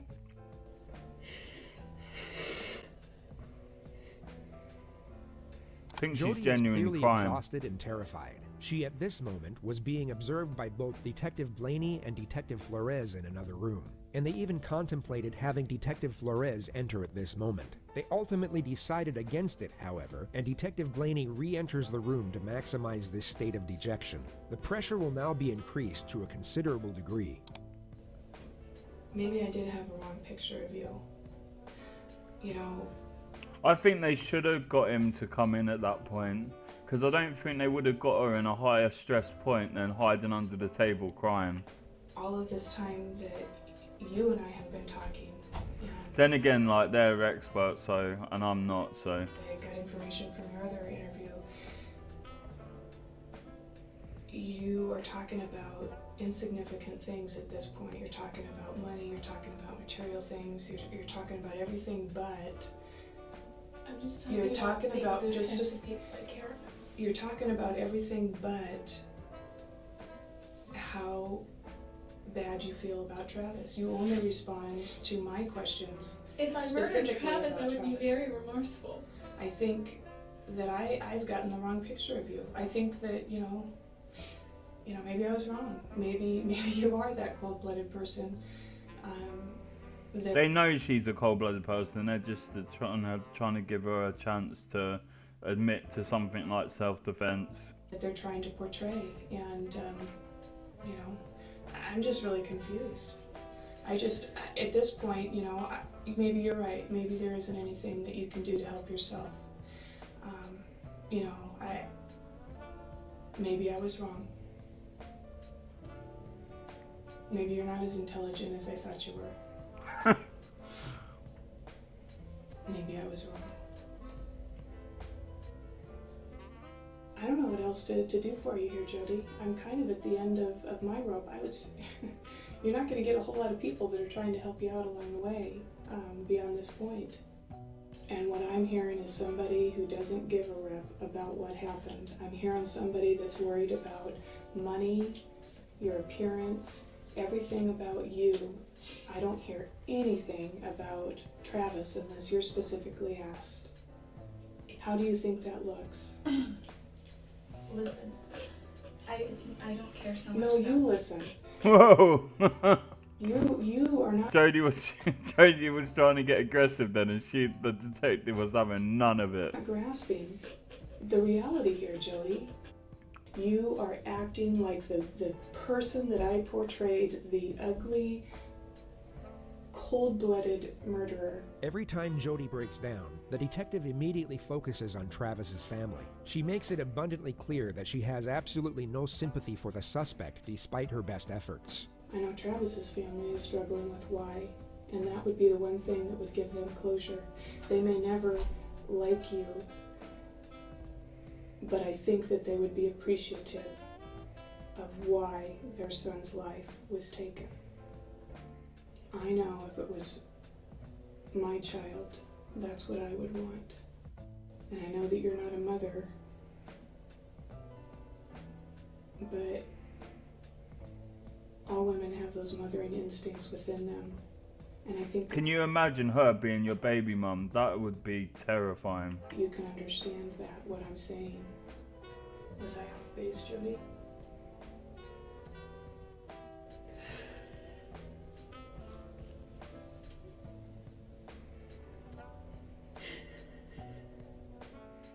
I think she's genuinely upset at this point, and like when you see her crying now, it's like her breaking down. Sure. Yeah, genuine snot in her nose then. I understand that you're a very private person. Everybody has said that, and that's glaringly apparent. But all your business is going to be out in the open right now. So there's really nothing to hide from anymore. You know what I mean? Do you think at this point that your pride matters more than Travis's family's grief? This is your chance to make at least something right. Even if it's on a small scale, it's a big deal to his folks. This is your opportunity to make right on some of your selfishness. Was it angry at Travis? Everyone keeps saying whoever did this was so angry. Then what were you? Jealous. Were you jealous?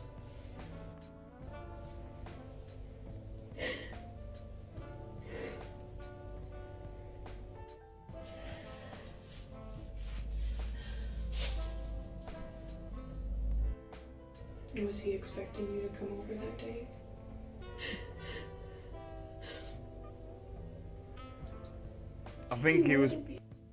No, he didn't want you to. I think he probably like was always like constantly on edge, expecting her to turn up at any moment. I told him I wasn't going to. She didn't say I wasn't going to. I didn't. She's just suspicious in her language. So was it a surprise that you actually showed up? Jodi prepares to set off on another tangent about photography, but gets shut down right away. The detective doesn't allow her thoughts to keep wandering off on something unrelated as a means for attaining a brief distraction from reality. I got pictures of him once shaving, and then he was already weird about that. Well, Jodi, when you say things like that, it's obvious to me that you don't want to do the right thing for the family. You don't want to unburden yourself. You don't want to give them closure. And you're jerking my chain. And I don't appreciate my chain being jerked. I'm tired of playing games. I'm tired of skirting around it. I thought that it would be easier for you to talk to a woman, to say what you need to say to a woman. Sometimes it is. But unless you're willing to give me something, then I can't do anything for you. After today, things are going to go so fast for you. You're going to be totally out of control of the situation. The wheels of justice will start turning. I understand that you're afraid and that you're horrified about that person within you that could do something like that. But it happened and it's a done deal, and you did. At least you can do is tell the family how it happened so they can understand why. I mean, do you think you're going to get this opportunity again to sit down and just have a free-form discussion? There's not going to be any situation or place that's going to make it any easier for you. This is as good as it gets for you right now. Would you rather talk to him? If you do, you know, that's fine, and I'm sure that he'd be willing to talk with you again. Or would you rather continue talking with me? It's up to you. I don't really have a preference, I guess. I don't know what it is that's going on inside your head right now. I don't know whether you're weighing the odds, you know, trying to figure out how you can save your own skin here. Don't you think that it's going to make just a little bit of difference inside yourself as far as that closure goes, if you know that the family at least has something? And if you're not going to do that today with me right now, I'm just going to send you back across the street. Because we've been in here for a while. And I don't have, you know, the entire day. I guess my patience are running a little thin. And if you think you're feeling grief over this whole incident, think about how they feel. For once, think about somebody else. And if you want to talk to Detective Flores as opposed to me, you know, you can do that. Like I said, I thought it would be easier for you to talk to a woman. I kind of do want to talk to him because he's been in contact with Travis's family a lot. Okay. I don't know if that would make any difference, but I know that he already talks to them on a regular basis. Yeah, and I'm sure that, you know, Nothing's going to make any sort of difference at this point. he has somewhat of a relationship with him. So I'll go see if he's... Yeah, I'm not trying to stall or anything, but I've got to go back and read. They just want a confession so that they can wrap the case up quicker. Can we go? Yeah. Hey. Rachel called me and told me that you wanted to talk to me. Are you doing okay? It doesn't matter how I'm doing. It does to me. Thank you, but it doesn't matter. What matters is how his family is doing. I told you yesterday I've been doing this for a long time, and you're absolutely... His family is doing. I told you yesterday I've been doing this for a long time, and you're absolutely right. You know, the person's family who was hurt, they're obviously hurting. But there's a second family that hurts as well. And in this case, it's your family. The objective of good cop, bad cop seems to have worked. A higher level of trust and rapport seems to now be established. Jodi pours out her emotion as the detective offers a sympathetic and understanding tone. But it's like she's a sociopath. Like, she genuinely can feel emotion and attachments to people, real attachments and bonds and emotion, or she is just crying about herself. I don't know. Cop seems. But there's a second man. The objective of good cop, bad cop seems to have worked. A higher level of trust and rapport seems to now be established. Jodi pours out her emotion as the detective offers a sympathetic and understanding tone.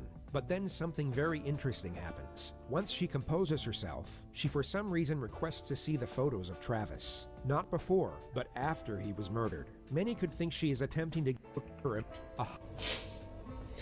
The objective of good cop, bad cop seems to have worked. A higher level of trust and rapport seems to now be established. Jodi pours out her emotion as the detective offers a sympathetic and understanding tone. But then something very interesting happens. Once she composes herself, she for some reason requests to see the photos of Travis. Not before, but after he was murdered. Many could think she is attempting to gain some sort of depraved satisfaction from seeing them. Yet going off how the rest of this interrogation plays out, it's more likely that she is trying to gather information, or at least confirm something in the photographs, before she amends her new narrative. This is more of a selfish reason. I think it might give Definitely me the latter. some sense of closure.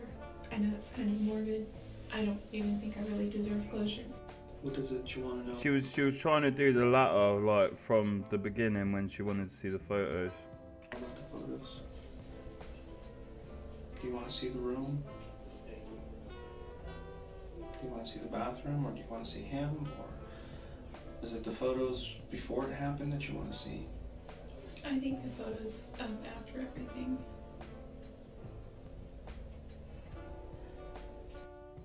I won't show you those. Is there any that you can? No. I can't do that. Anyone innocent would not want to see photos of afterwards. Difficult time identifying who he was by the time we got there. He wasn't the same person. So that's why I don't want to show you photos. The detective attempts to get the dialogue flowing in a subtle manner, yet he's given the silent treatment anytime he poses an incriminating question. Jodi knows exactly what she can and can't say with respect to her own preservation. Her internal self is far more calculated than the naive exterior she continuously portrays. So why were you there that day? Please tell me. Did you just miss him? Should I be looking for somebody else?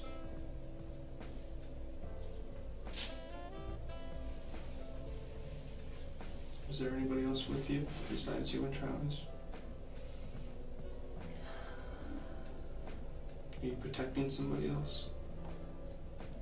The detective allows for extended periods of silence. Only Jodi will know for sure what she was thinking, yet one could safely assume she is desperately constructing her new narrative during these moments.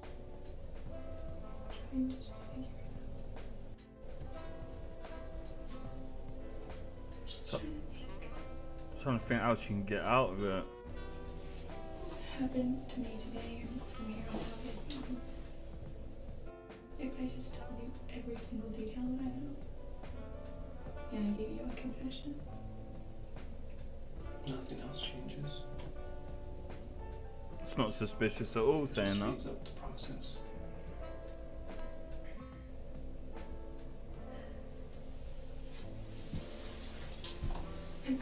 it's all really blurry. It really is blurry. It's all a blur. Can I please see those photos?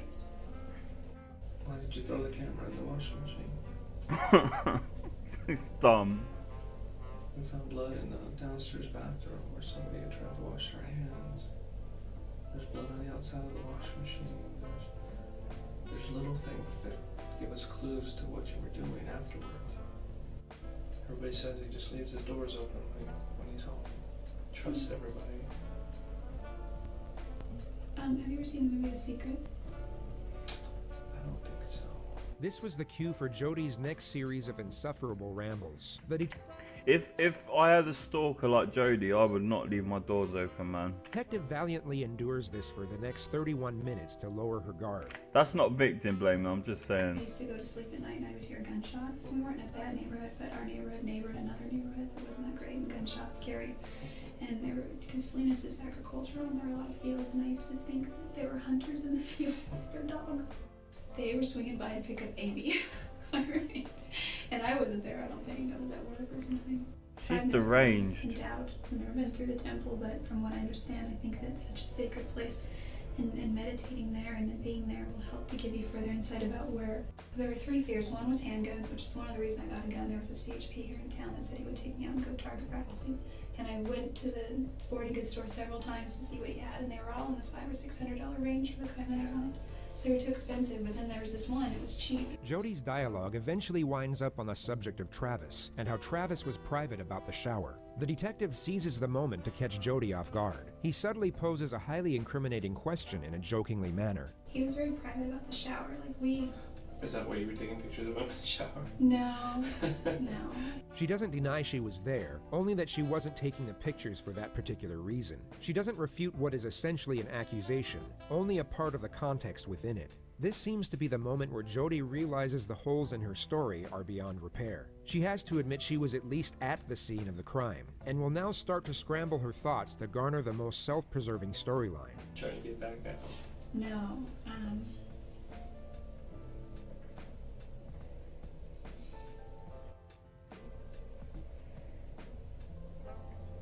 What went wrong?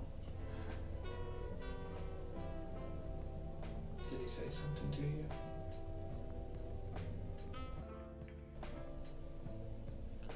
What did you do?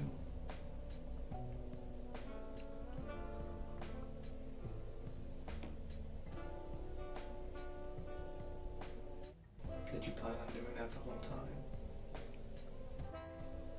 I think she did. I believe you planned it. Jodi. Please. I can't. Why not? Did someone catch you there? Someone not expecting you to be there? What do you mean, probably? You see my car? Then who was it?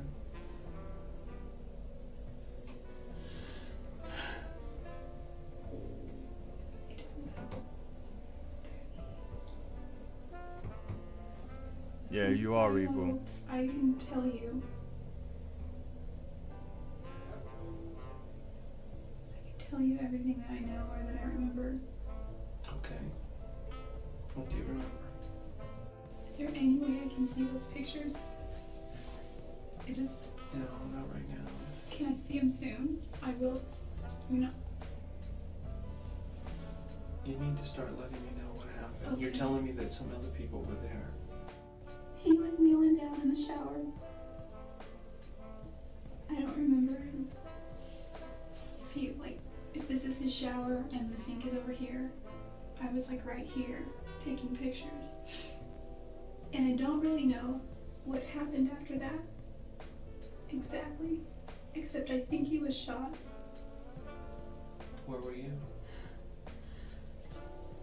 If this is his shower, and he's sitting here, I was like, well, if this is his shower, and he's sitting here, I was like... If that was a male detective, sorry, a male suspect, like, you could see how he was uncomfortable then, it would have been like, he might have got restrained.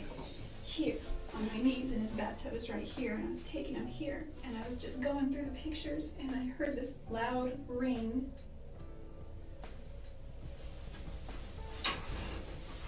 And I don't really remember except Travis was screaming.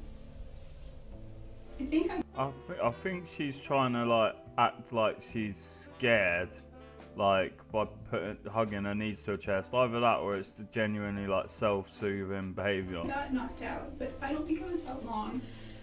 And there were 2 people there, and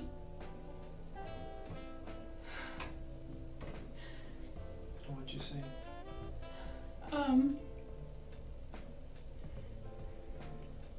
I remember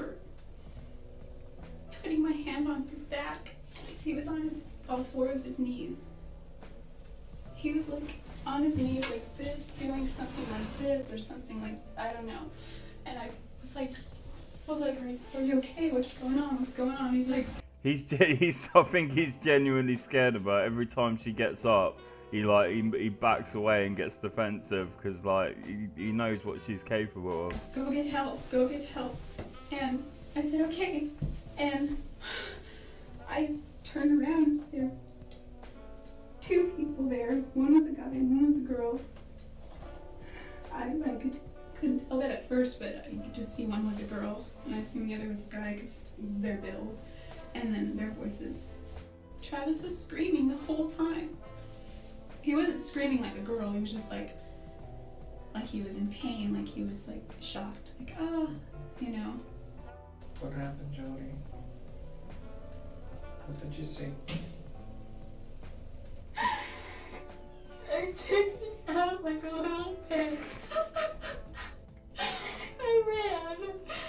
He was still like conscious and still alive, and But you just left him there. no, I ran into the closet and he stopped me. And he didn't touch me. He was just held the gun to my head and he was like, "You don't go anywhere." And he told the other girl to finish it. I didn't see. He told me to stay there and not to move. And where was that, in the closet? No, it was She describes that the male stopped her from leaving, and then goes into detail about how her phone wasn't charged and how she forgot her phone charger. She then describes how she valiantly tried to save Travis from the female attacker. She was over him, and I just rushed her and I pushed her. In the next moment, she will state that the assailant comes back when she never went anywhere to begin with. I got Travis, and he wasn't like standing up, really. He wasn't really doing much, and I was trying to get him, and she came back. I got him kind of far, like right here. She came back. He was starting to just get weaker and weaker. And this guy came back in. And she said that they needed to do me too because it was there. And he's like, no, that's not why we're here. From what you're telling me, she was the aggressive one and he was the more passive. Yeah, I mean, there was definitely aggression as far as, I mean, I don't know what you define aggression by, but like there was definitely a sternness. So it seemed like they knew him, obviously. Yeah, but he didn't seem to know them. I mean, he was a little out of it, plus they had masks on anyway, but he didn't express any kind of recognition. I could talk. The detective takes her back to the moment she tried to save Travis from the female attacker. So I wasn't sure, I just knew I had to hold on to her hands because she had a knife. What hand did she have in it? She had it in this hand, but well, her right, I guess. So. All right.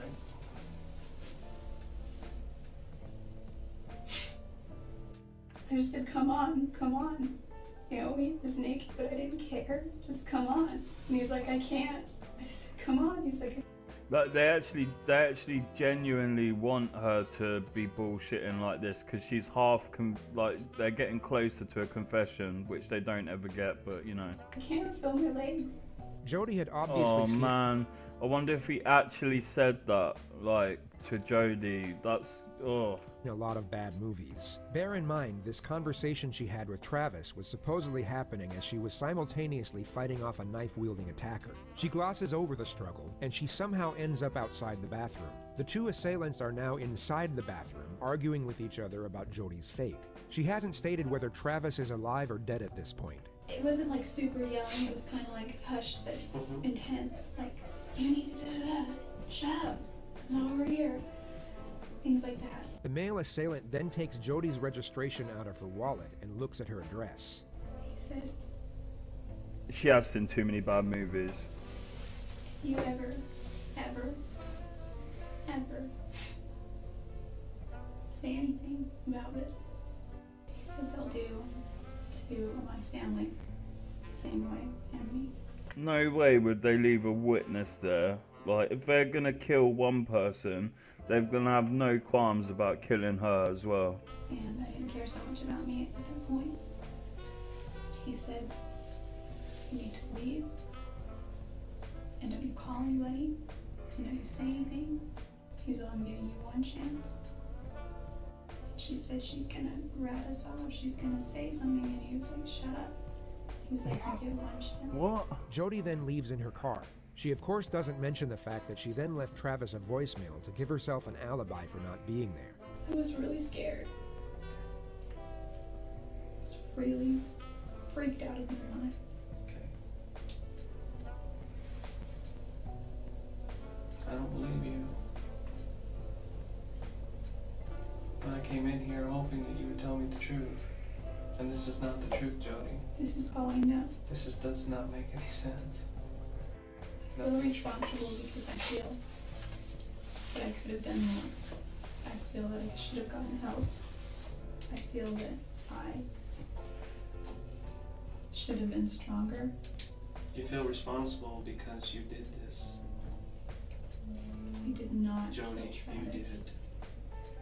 You did. And there's nothing you can say that'll change my mind at this point.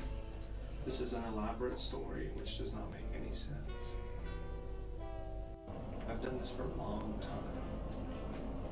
And this is the most far-fetched story I've ever heard. And it's not going to help you. Is that how you want to leave this? I just don't want my family to get hurt. There is a reason why you did this, and you just refused to tell me why. Maybe because you are cold and calculated. There's no reason somebody else would come in and do this to him. There's no motive whatsoever. You haven't found any. What is my motive?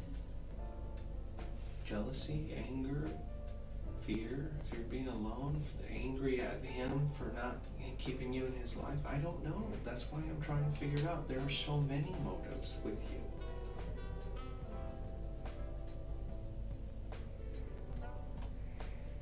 Too many. Jodi continues to give random details about the fictional assailants for a further 8 minutes without being asked. The detective then ends the interrogation. One was male, one was female. They were taller than me. Not by a whole lot. Okay. Are you ready to go back? Yeah, I guess I'd still like to say something to his family, but I don't think I have anything that could bring them comfort. Maybe I could write them a letter. Even as the detective is leaving the room, Jodi attempts to add further credibility to the new narrative and gives more details of the two attackers. I can give you the So best many description. inconsistencies that I don't even want to deal with right now. Okay, I just don't want my family to get hurt. Okay. They won't get hurt. You're hurting them right now by not telling me the truth. That's what you're doing.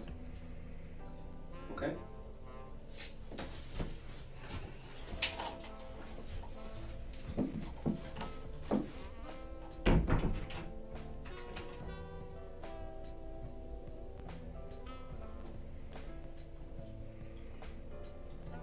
Detective Blaney comes back with a pen and paper 3 minutes later. She was curious to see what Jodi would write to Travis's family. It ended up being a self-serving and whimsical paragraph about how sorry she was that she couldn't save Travis. The family were never given the letter.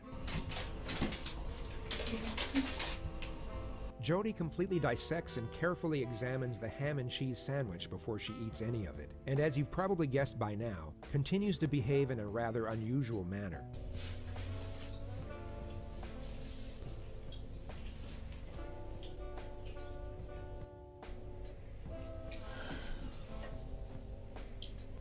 Making me hungry, man. I'm literally gonna go and make some pancakes and then continue recording. I'm getting tired at this point, man. Jodi is fucking exhausting, bro. This is exhausting. I literally had to stop to eat, so I'm back now. Oh my gosh, this is so tiring, man. Jodi is she's just infuriating.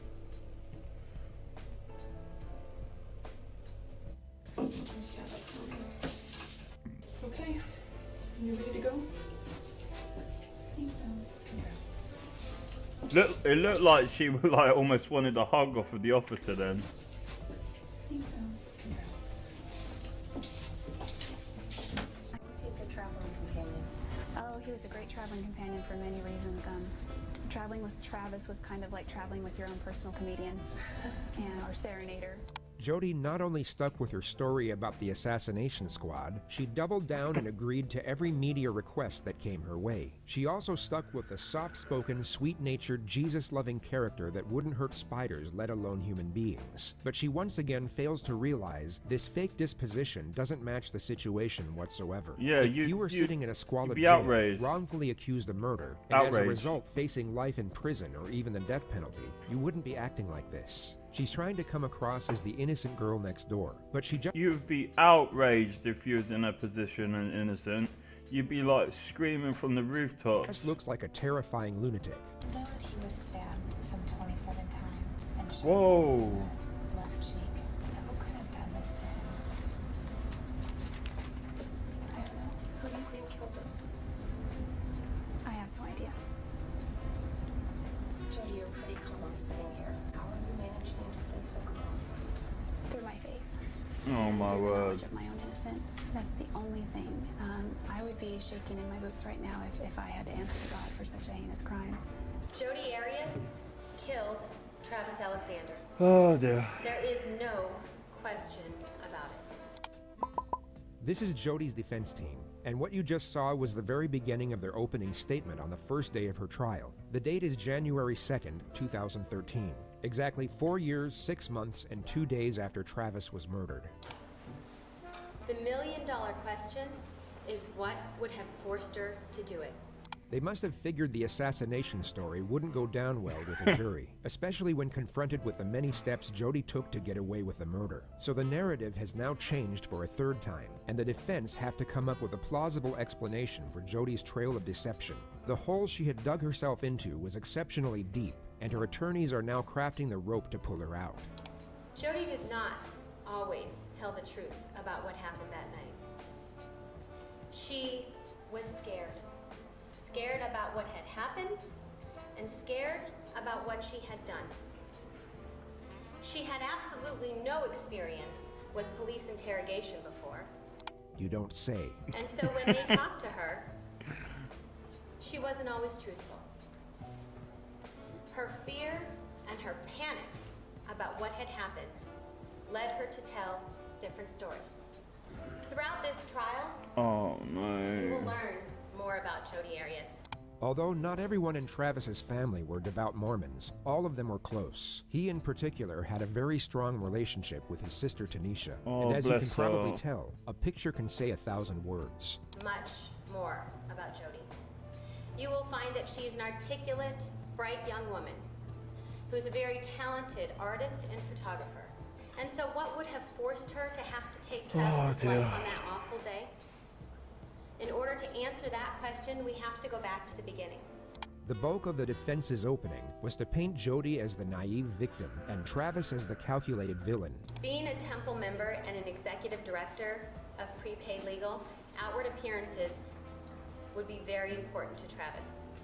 Oh no, to Jodi more like. And so while he continued this facade of being a good and virginal Mormon man, he was inwardly dealing with his own sexual issues. Oh my god, I hate, this is like the part that I remember most about watching this video before. And it's disgusting how the defense team try and like paint Travis. Like, I don't know Travis, obviously, and I never knew him.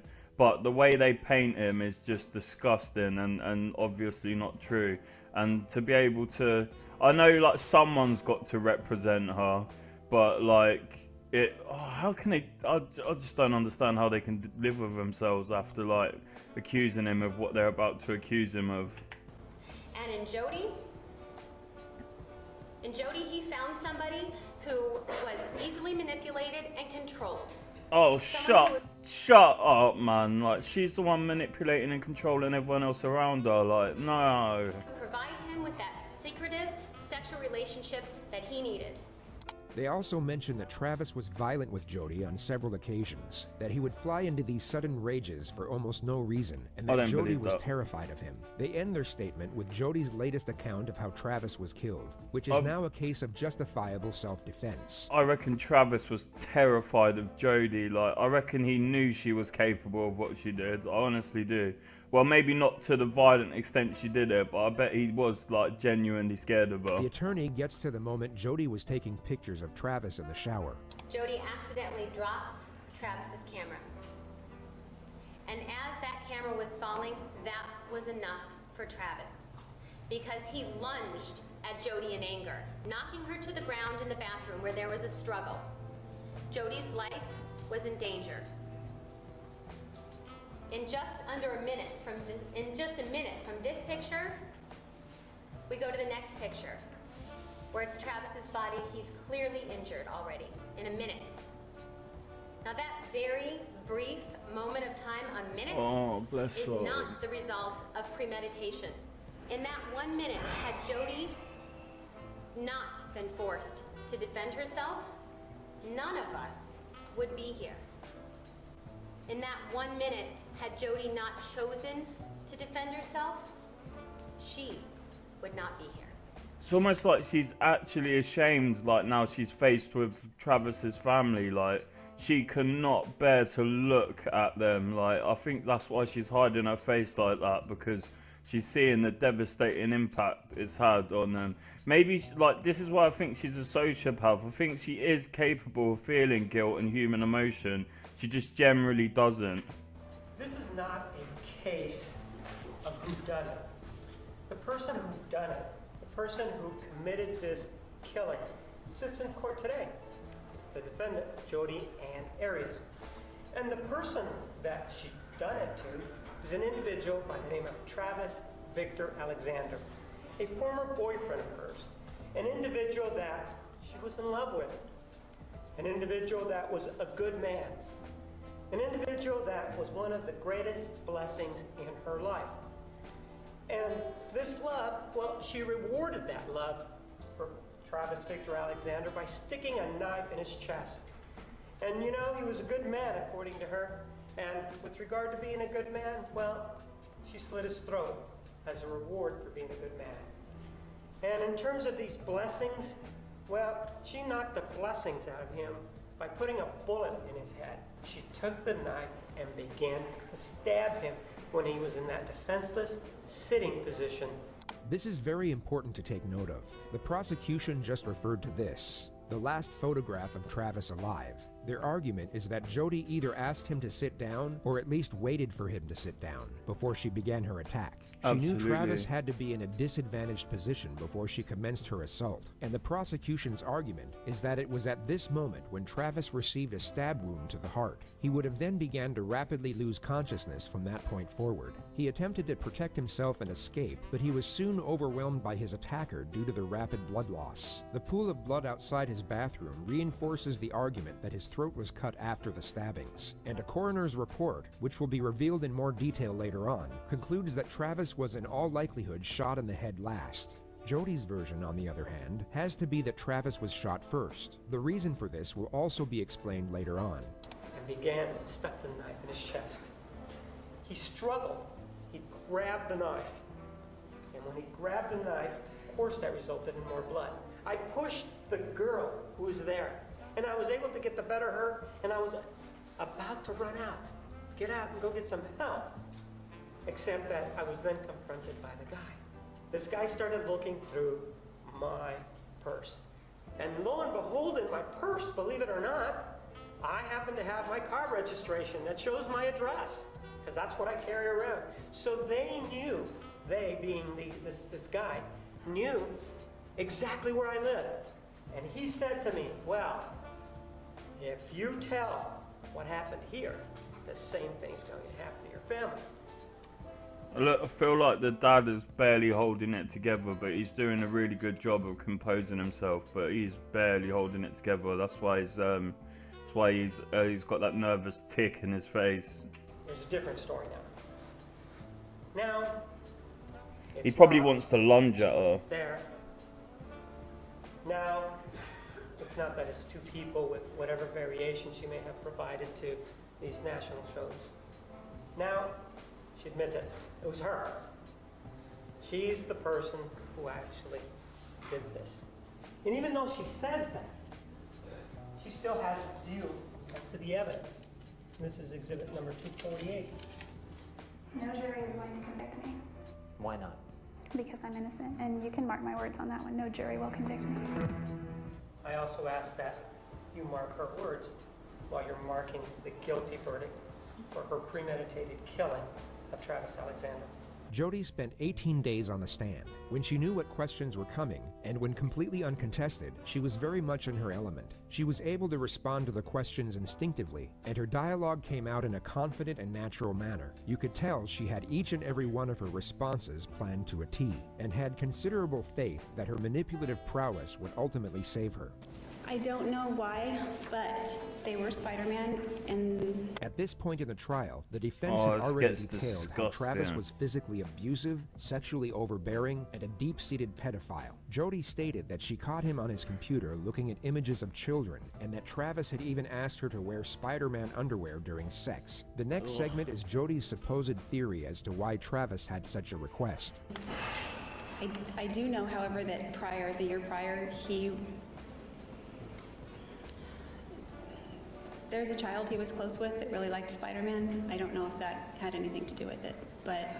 How evil have you got to be to come up with that? Especially if it's true that, like, he was close to a kid that really liked Spider-Man, and she went ding, ding, ding in her head, like, and come up with that. That's disgusting, man. He was very much into Spider-Man. This is the reason why she never left Travis after finding out about his pedophilic urges. I was under the impression that when he was able to sleep with a woman as opposed to fantasizing about a child, he felt like more normal as a man. So also I had seen prior to this incident many beautiful qualities about him and good qualities about him and things that were attractive about him. And I believed that this incident was a negative part of himself that he didn't want to foster, or that he was fighting or struggling against, and that he ultimately wanted to eradicate. So just to clarify what she actually said, Wow. Her understanding and support of nature was the reason she stayed in a relationship with an unashamed pedophile. She kept it a complete secret, hoping he would change, all the while he was being physically and emotionally abusive on a regular basis. She's tearing down his character, but trying to do so in a subtle manner. She gives off the impression that she's holding back on his detraction to preserve some of his reputation, when she's actually trying to destroy it as much as she possibly can. This is Jodi's version of events that led up to the killing in her own words. It's important to note that when you rehearse something in your head repeatedly, it can be as though it actually happened. And as we know, Jodi had nothing but time on her hands for the last 4.5 years. The clip will begin at the moment she dropped Travis's camera. It slipped. It was kind of like, the best I could describe it, like when you go to catch a football but it bounces and you kind of fumble it a little, because it didn't slip and just drop. It slipped and I tried to catch it, and it kind of bounced a little and then fell on the ground and bounced and rolled onto the tile. It fell first on the mat, then it rolled right onto the tile. The mat isn't very big, it's just kind of right outside the shower. At that point, he got very angry and he stepped out of the shower. He lifted me up from the crouch position with enough force that my feet came off the ground momentarily, and he body slammed me on the tile. At that point I rolled and I ran down the hallway.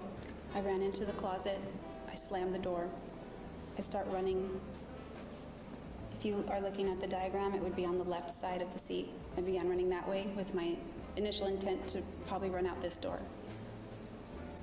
I instead went for the gun. According to Jodi, a gun was hidden above the shelves in Travis's closet. She had discovered it a month earlier while cleaning. I grabbed the gun.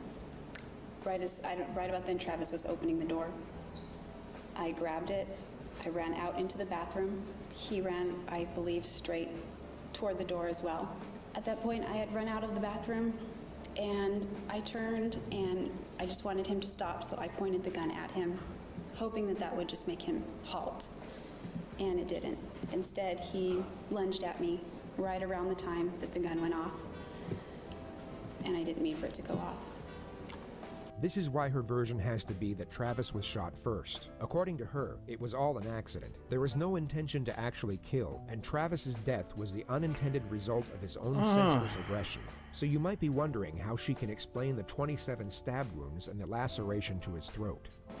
We fell with pretty good force down in the corner, near 15, but not quite that close. It was kind of near the sink, kind of, sort of that area. And he fell kind of on top of me, but to my right. I didn't want him to get on top of me. He was grabbing at my clothes. He was trying to get on top of me. I don't know where the gun went at that point. It was not in my hands anymore. If it got knocked out of my hands or if I dropped it, but I broke away from him, and the moment I broke away, that's when he threatened my life. Just to be clear on what Jodi is talking about, after she accidentally shot Travis in the head, he wrestled her to the floor, but she then managed to break away, at which point he screamed the words, "I'll fucking kill you, bitch." I'd have no clear memories after that, at all. Things began to get really foggy after the gun went off. So there it is, her explanation as to why she slit the throat and continued stabbing the man she had no intention of killing is that she can't remember. The trauma of the situation caused complete memory loss, but she's able to detail how terrified she was right before her recollection goes blank. It's hard to describe the fear. It was like mortal terror. It really was. When he was trying to get on top of me, I thought he was, and then he threatened my life. I really thought he had intentions to kill me. So I don't remember any specifics of what happened right after that point. This is her explanation as to why she never called the police once she came to her senses, and also why she went to such lengths in order to cover up her involvement. Look, why even try and get out of this? Like, her best bet would have just been to just confess to the whole thing and at least act remorseful. Like, you know, like, I don't get why they're even trying to fight this. It's so obvious she's guilty. I didn't want people to know the kinds of things that were going on in our relationship. I felt that if I told police Travis attacked me, I would have to give explanation as to why he attacked me. And if I gave explanation as to why, I would have to go back through the different incidents that we'd gone through and how those things didn't really begin until after I walked in on him. What are you I talking believe they were about? related, and I didn't ever want to go there. So it was all convoluted, and I thought that by... If you didn't want to go there with police and explain the events leading up to it, why would you stay with him and go through the events? Like, it doesn't make any sense, man. saying that would open the door to that, to that, to that. And I didn't want to It's de-edify so him. full of shit. To abbreviate what she said, it was all to protect Travis's reputation. The final strategy from the defense is to portray self-blame from the defendant. It's a subtle ploy to make it seem as though she's not even trying to appear innocent, and thus give credibility to everything she had stated up to this point. Have you forgiven yourself for not finding another way out of the situation you found yourself in on June 4th? No, I think that if I had just left before any of that happened, I have a million regrets. I mean, I was scared of him and I reacted, but I will always regret everything about that. Do you blame yourself for not taking some other alternative measures? Do you know what? I think she's feeling genuine emotion at this point, but it's all about herself, and she's trying to direct it and make it look like it's about what they're saying it is, when really she just fucking doesn't want to spend the rest of her life in prison. Yes, I think maybe if I had handled the gun properly and I meant to just point it at him. I thought it would stop him. And maybe he wouldn't have gotten as angry as he did. Maybe he wouldn't have threatened to kill me. Doesn't make sense what you're saying, like. Ma'am, do you remember having a conversation with Detective Flores of the Mesa Police Department back on July 15th of 2008? Yes. And this was the day that you were arrested, right? Yes. What's fascinating about this prosecutor's approach is that the vast majority of his cross-examination doesn't even challenge Jodi's new storyline. He simply asks specific questions within it. He puts a microscope under certain elements and lets the absurdity of it all speak for itself. And during that time, you told him something, and let's take a look at it right now. I think you can help us. I would love to help you in any way that I can. Okay. That's not true, is it? I don't know. I guess it depends on what help means. Yes What? or no? Were you there to help him? I don't know. Were you there to tell the truth? No. That wasn't the truth, was it? That you were there to help him, was it? No, that was not the truth. You'll notice that Jodi has a hard time agreeing to details that actually conform to her own narrative. The tone of the prosecutor puts her on the defensive, and she tries her best to avoid agreeing with what he's saying, even though the actual context of his dialogue correlates with her own defense. And in fact, you were there for a different purpose. You were there so that he wouldn't get the truth, right? No, I was there against my will. There's nothing that the detective ever did to get you to say whatever it was that you said at the first interview, right? Not that I recall. What are you on about? Again, we're with the memory issue. Ma'am, are you having problems remembering what happened back on July 15th of 2008? No. So he didn't do anything then, right? Anything what? What are we talking about, ma'am? Are you again having problems understanding what's going on? Your Honor, if she can't understand his questions, that's... Overruled. You may answer.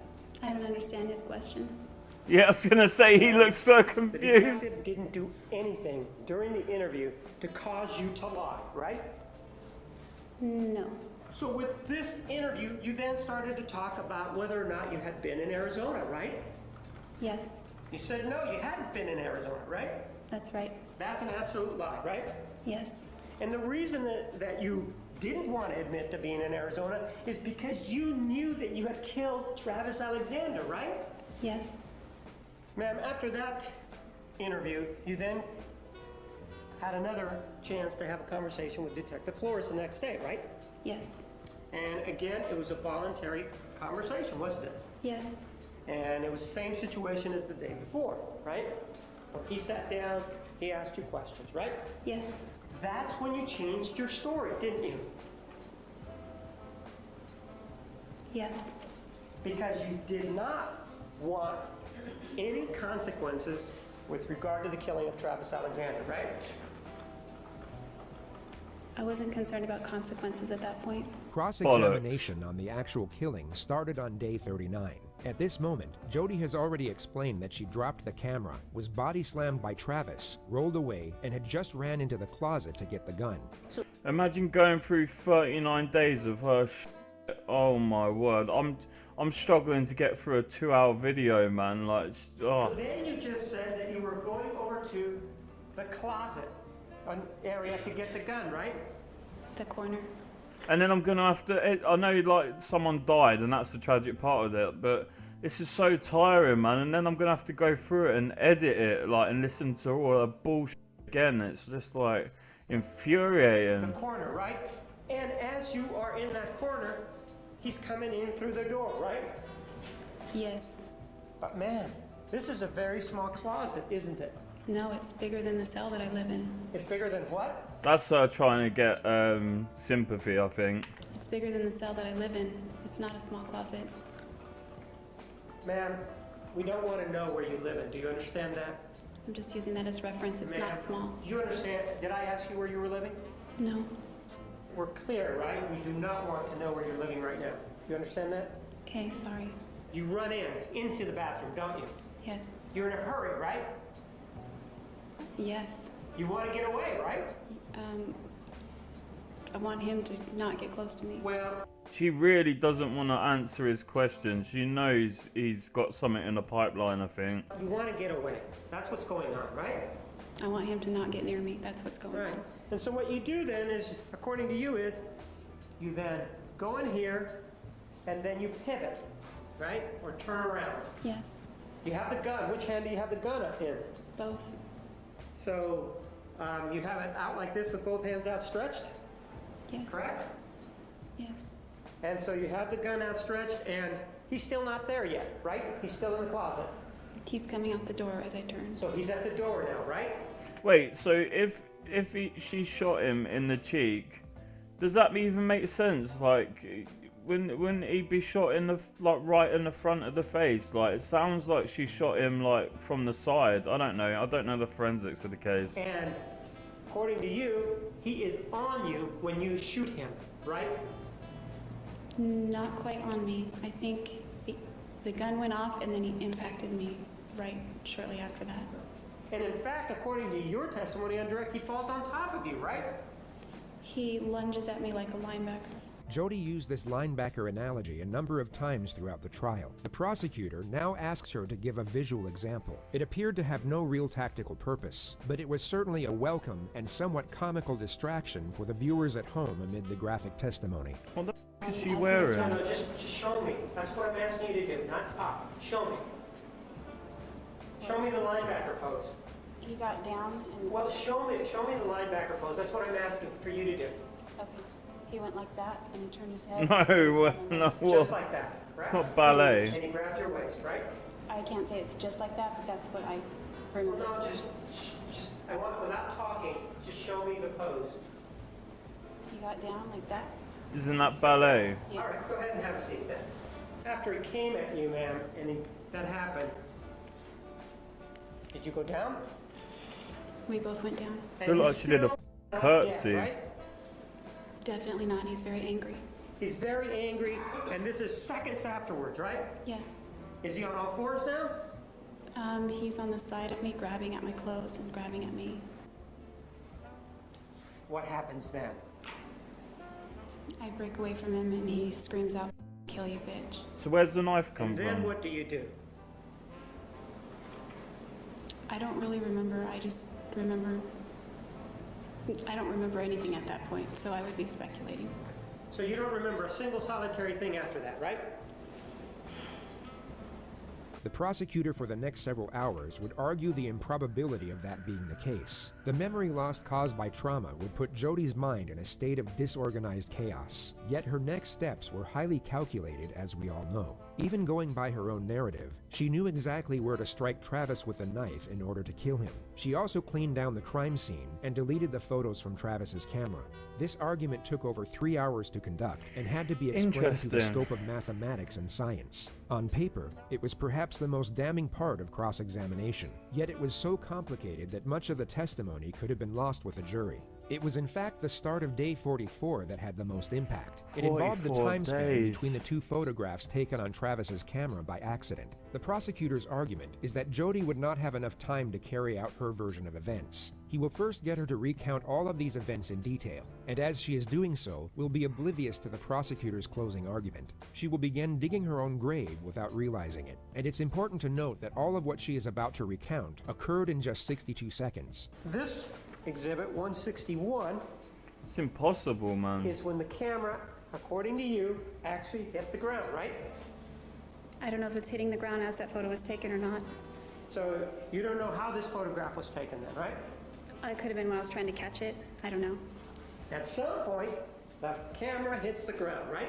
Yes. That's what you told the jury, right? It hits the mat, yes, and rolls to the top. Ma'am, yes or no? Didn't you tell the jury that the camera hit the ground near the shower? Yes or no? No. I said it landed on the mat.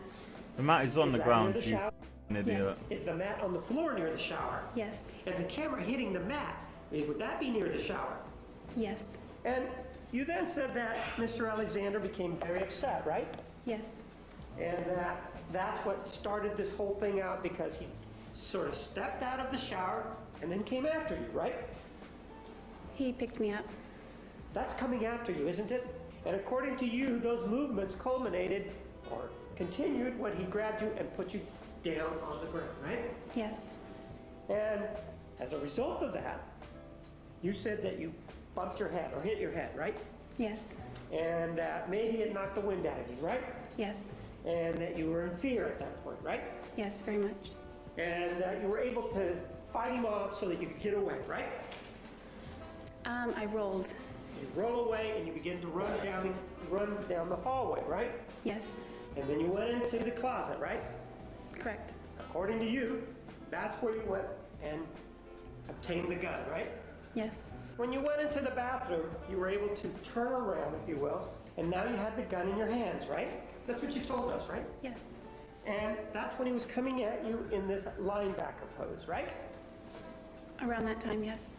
And that's when you shot him in the face, right? Yeah, that's when the gun went off. So then, according to you, he fell on top of you, right? It was kind of on top, but maybe more to the right. I don't know, it wasn't directly on top of me. I was trying to prevent him from getting on top of me. And that's when the memory issues started, correct? Right? I'd say that. Actually, man, the way you describe that, it's impossible for the killing to have happened in that manner, isn't it? No, that's just according to you. You'll notice that Jodi evades the majority of the questions in this next segment. She starts to realize the argument put forward is making complete sense, and will at all costs avoid saying yes to most of the points laid out for her. It's as though she knows a fundamental part of her storyline is about to be exposed. We know that there's some action that is going on at 5:31:14, right? Something's going on, right? Yes. We also know that Exhibit 162 is 5:32:16, which is a minute and 2 seconds later, correct? Correct. So you've now shot him. You've told us that the fog is rolling in and that you have no memory. You still don't know where the knife is, do you? I don't remember a lot Exactly. from that period. It could be. Right, but you told us before that period even that you didn't know where the knife was. Do you remember just telling me that? Today, as I sit here, I don't remember where the knife was. On June 4th, I might have remembered where it was. What? Do you remember in cross-examination that I asked you if you knew where the knife was on June 4th, and you said, no, I don't remember where the knife was. And so as you shot Mr. Alexander, you, by necessity, then have to go look for the knife, don't you? I don't know the answer to that. Well, you didn't have the knife in your hand when you shot him. Did you? Sustained. Did you have the knife in your hand when you shot him? It's the same question. Overruled. No, I did not. So, that means that if you didn't have the knife in your hand, you needed to go get it from somewhere, right? I guess. I don't know. No, there's no guessing here now. If you didn't have it in your hand and you just shot him and you rolled away, right? Objection, argumentative. Sustained. You do. But the defense looked genuinely angry at the guy as if it's like a personal thing rather than a professional thing. And I find that very odd and weird and strange. You then agree that if you didn't know where the knife was, and Mr. Alexander didn't have it, it would take time for you to go find that knife. It's almost as if they were expecting like they might have a chance at like acquitting her. Objection, argumentative. Overruled. I don't know. I don't know where the knife was. Right. Since you didn't know where the knife was, it would take time to go find it, irrespective of where it was, wouldn't it? Yeah, unless she like had the knife planted somewhere nearby, like in a premeditated fashion. But no, I think he's probably spot on. I guess under that theory. Sure, under that theory. It would take time, right? Yeah, I guess. And what you're telling us, under your scenario, is that in 62 seconds, you get body slammed, you do whatever you do, but you get away, you run down the hallway, you go in the closet, you grab a gun, you back up, you shoot Mr. Alexander, he goes down, he's still pawing at you and saying, fucking kill you, bitch. And then, after you're able to get away, you go get the knife, and he ends up at the end of the hallway, all in 62 seconds. That's what you're telling us? No, that's not what I'm saying. And he didn't say fucking kill you bitch till I got away. And Pardon? he didn't say fucking kill you bitch until after I got away. You say. She's just arguing over little details, like because she can't argue against the truth, so she's arguing against little details. I don't even know what she's doing at this point. Said it before I broke away, but he said it right as I broke away.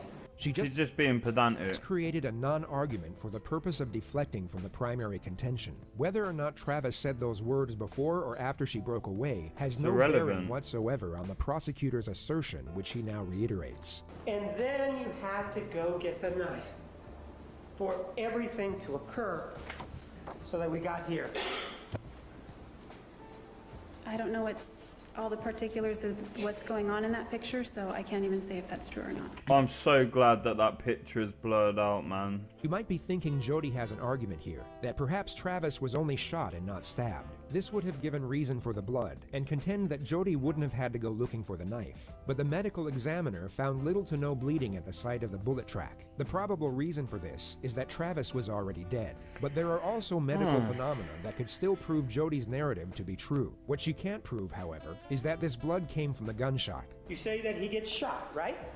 That's correct. Goes down, and you describe for us that he's pawing at you. I don't even understand what's going on at this point. This is confusing me. And then you're able to sort of stand up, fucking kill you, bitch. And then the fog rolls in, right? No, then I have no memory. The fog was already there. The fog was already there. And did you or did you not have the knife with you? I did not. And you obtained it at some other point when you can't tell us, right?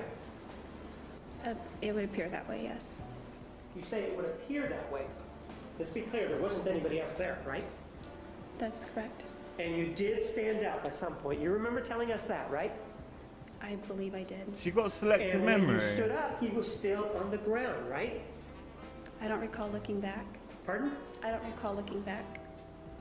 So you were, even though he's still a threat to you, according to you, and he's just threatened your life, you turn your back on the threat? Yeah, I'm trying to get away. This was the time she stated verbatim, the fog was already there. Yet when she feels threatened by a question, she all of a sudden has a vivid recollection. The element of the time span between the two photographs goes on for another 45 minutes, yet the full context of the argument had already been asserted by this point, and perhaps strengthened by Jodi's defensive posture throughout the entire exchange. When a battered woman is attacked,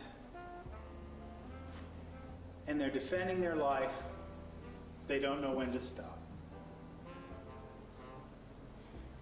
Travis Alexander's body was stabbed 27 times. It may be that Jodi Arias didn't know when to stop. This individual, the defendant, Jodi Ann Arias, killed Travis Alexander. And even after stabbing him over again, and even after slashing his throat from ear to ear, it couldn't have been more violent. Even after taking a gun, shooting him in the face, she will not let him rest in peace. But now, instead of a gun, instead of a knife, she uses lies. This is an individual who is manipulative. This is an individual who will stop at nothing and will continue to be manipulative and will lie at every turn and at every occasion that she has. Everything in this case points to the fact that it did not happen. There are no medical reports, there are no friends, there is no one that can come in and say anything about that. There are no medical records, there is absolutely nothing. There is a direct strike to his neck, which is an indication of somebody who is thinking this person's not going to live. He may get away from me in the shower. He may get away from me all the way to the sink. And he may stumble his way. You can tell that Travis was a really nice guy by how many people are so distraught at this. He must have had a profound impact on many people around him, and it's just tragic. And then it's not only tragic that he died, but that Jodi is trying to defame his character afterwards. And I think that's part of what's really getting all the people in there, is that they know he wasn't what she's portraying, and it's just like a double blow. The death was bad enough as it is, and now she's killing his character on top of it, and it's just disgusting. Not Holloway, but I caught him. And now rather than stabbing him anywhere else. Right here. So it's a very well orchestrated kill. The Look other how thing many that she did people is are that upset. She created a lie that really involves behavior that is a hot button kind of topic. How horrific it is to be accused falsely of being a pedophile. He's not here. She couldn't sink any lower, man. He's not here to say, no, that's not true. And so, State goes to the computer and doesn't find anything there. Oh, no, I changed my mind. It was actually images. First of all, her journal indicates that there wasn't such an event. Second of all, the text messages also indicate the same thing. And what human being, if that is the allegation, if they really are caring, what human being doesn't go to the police and say, Amen. or somebody else, this person is a pedophile? What she does, well, it's the new approach. It's the new approach to pedophilia. What does she do? Well, let's jump in the sack. That's what we're going to do. The State of Arizona versus Jodi Ann Arias, verdict, count 1. We, the jury, duly impaneled and sworn, in the above entitled action, upon our oaths, do find the defendant as to count 1, first-degree murder, guilty. 5 jurors find premeditated, 0 find felony murder, 7 find both premeditated and felony. Just a couple of minutes ago, you heard the verdict of the Unlucky. jury. What are your thoughts? I think I just went blank. Unlucky, mate. Just, I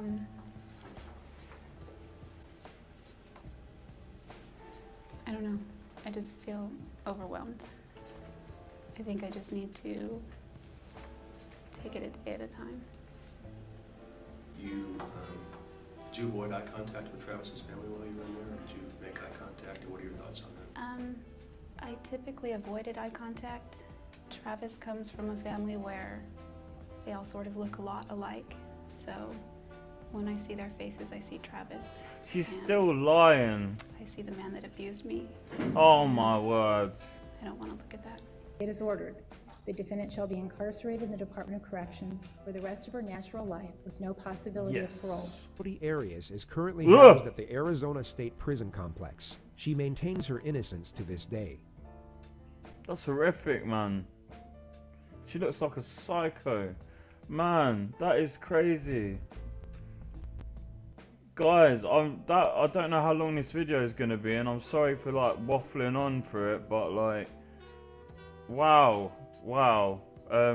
Shout out JCS Criminal Psychology, and you've been locked into everything bite-sized. I'm going to make more content like this, but check out my shorts, check out my music videos, check out my other content like this, and rest in peace Travis Alexander. Like, that is just, I don't even know what to say. Like, Jodi is infuriating. I just, wow, like, I need to go to bed now. I'm exhausted. I do not know how that would have been, especially as his family going through 40 or more days of that like, that is just exhausting. Like, that is so tragic, mate. Oh, I don't even know what to say. Like, I feel bad for putting a call to action for my channel at the end of that, but yeah, wow. Yeah, I'll see you guys in the next one. Peace.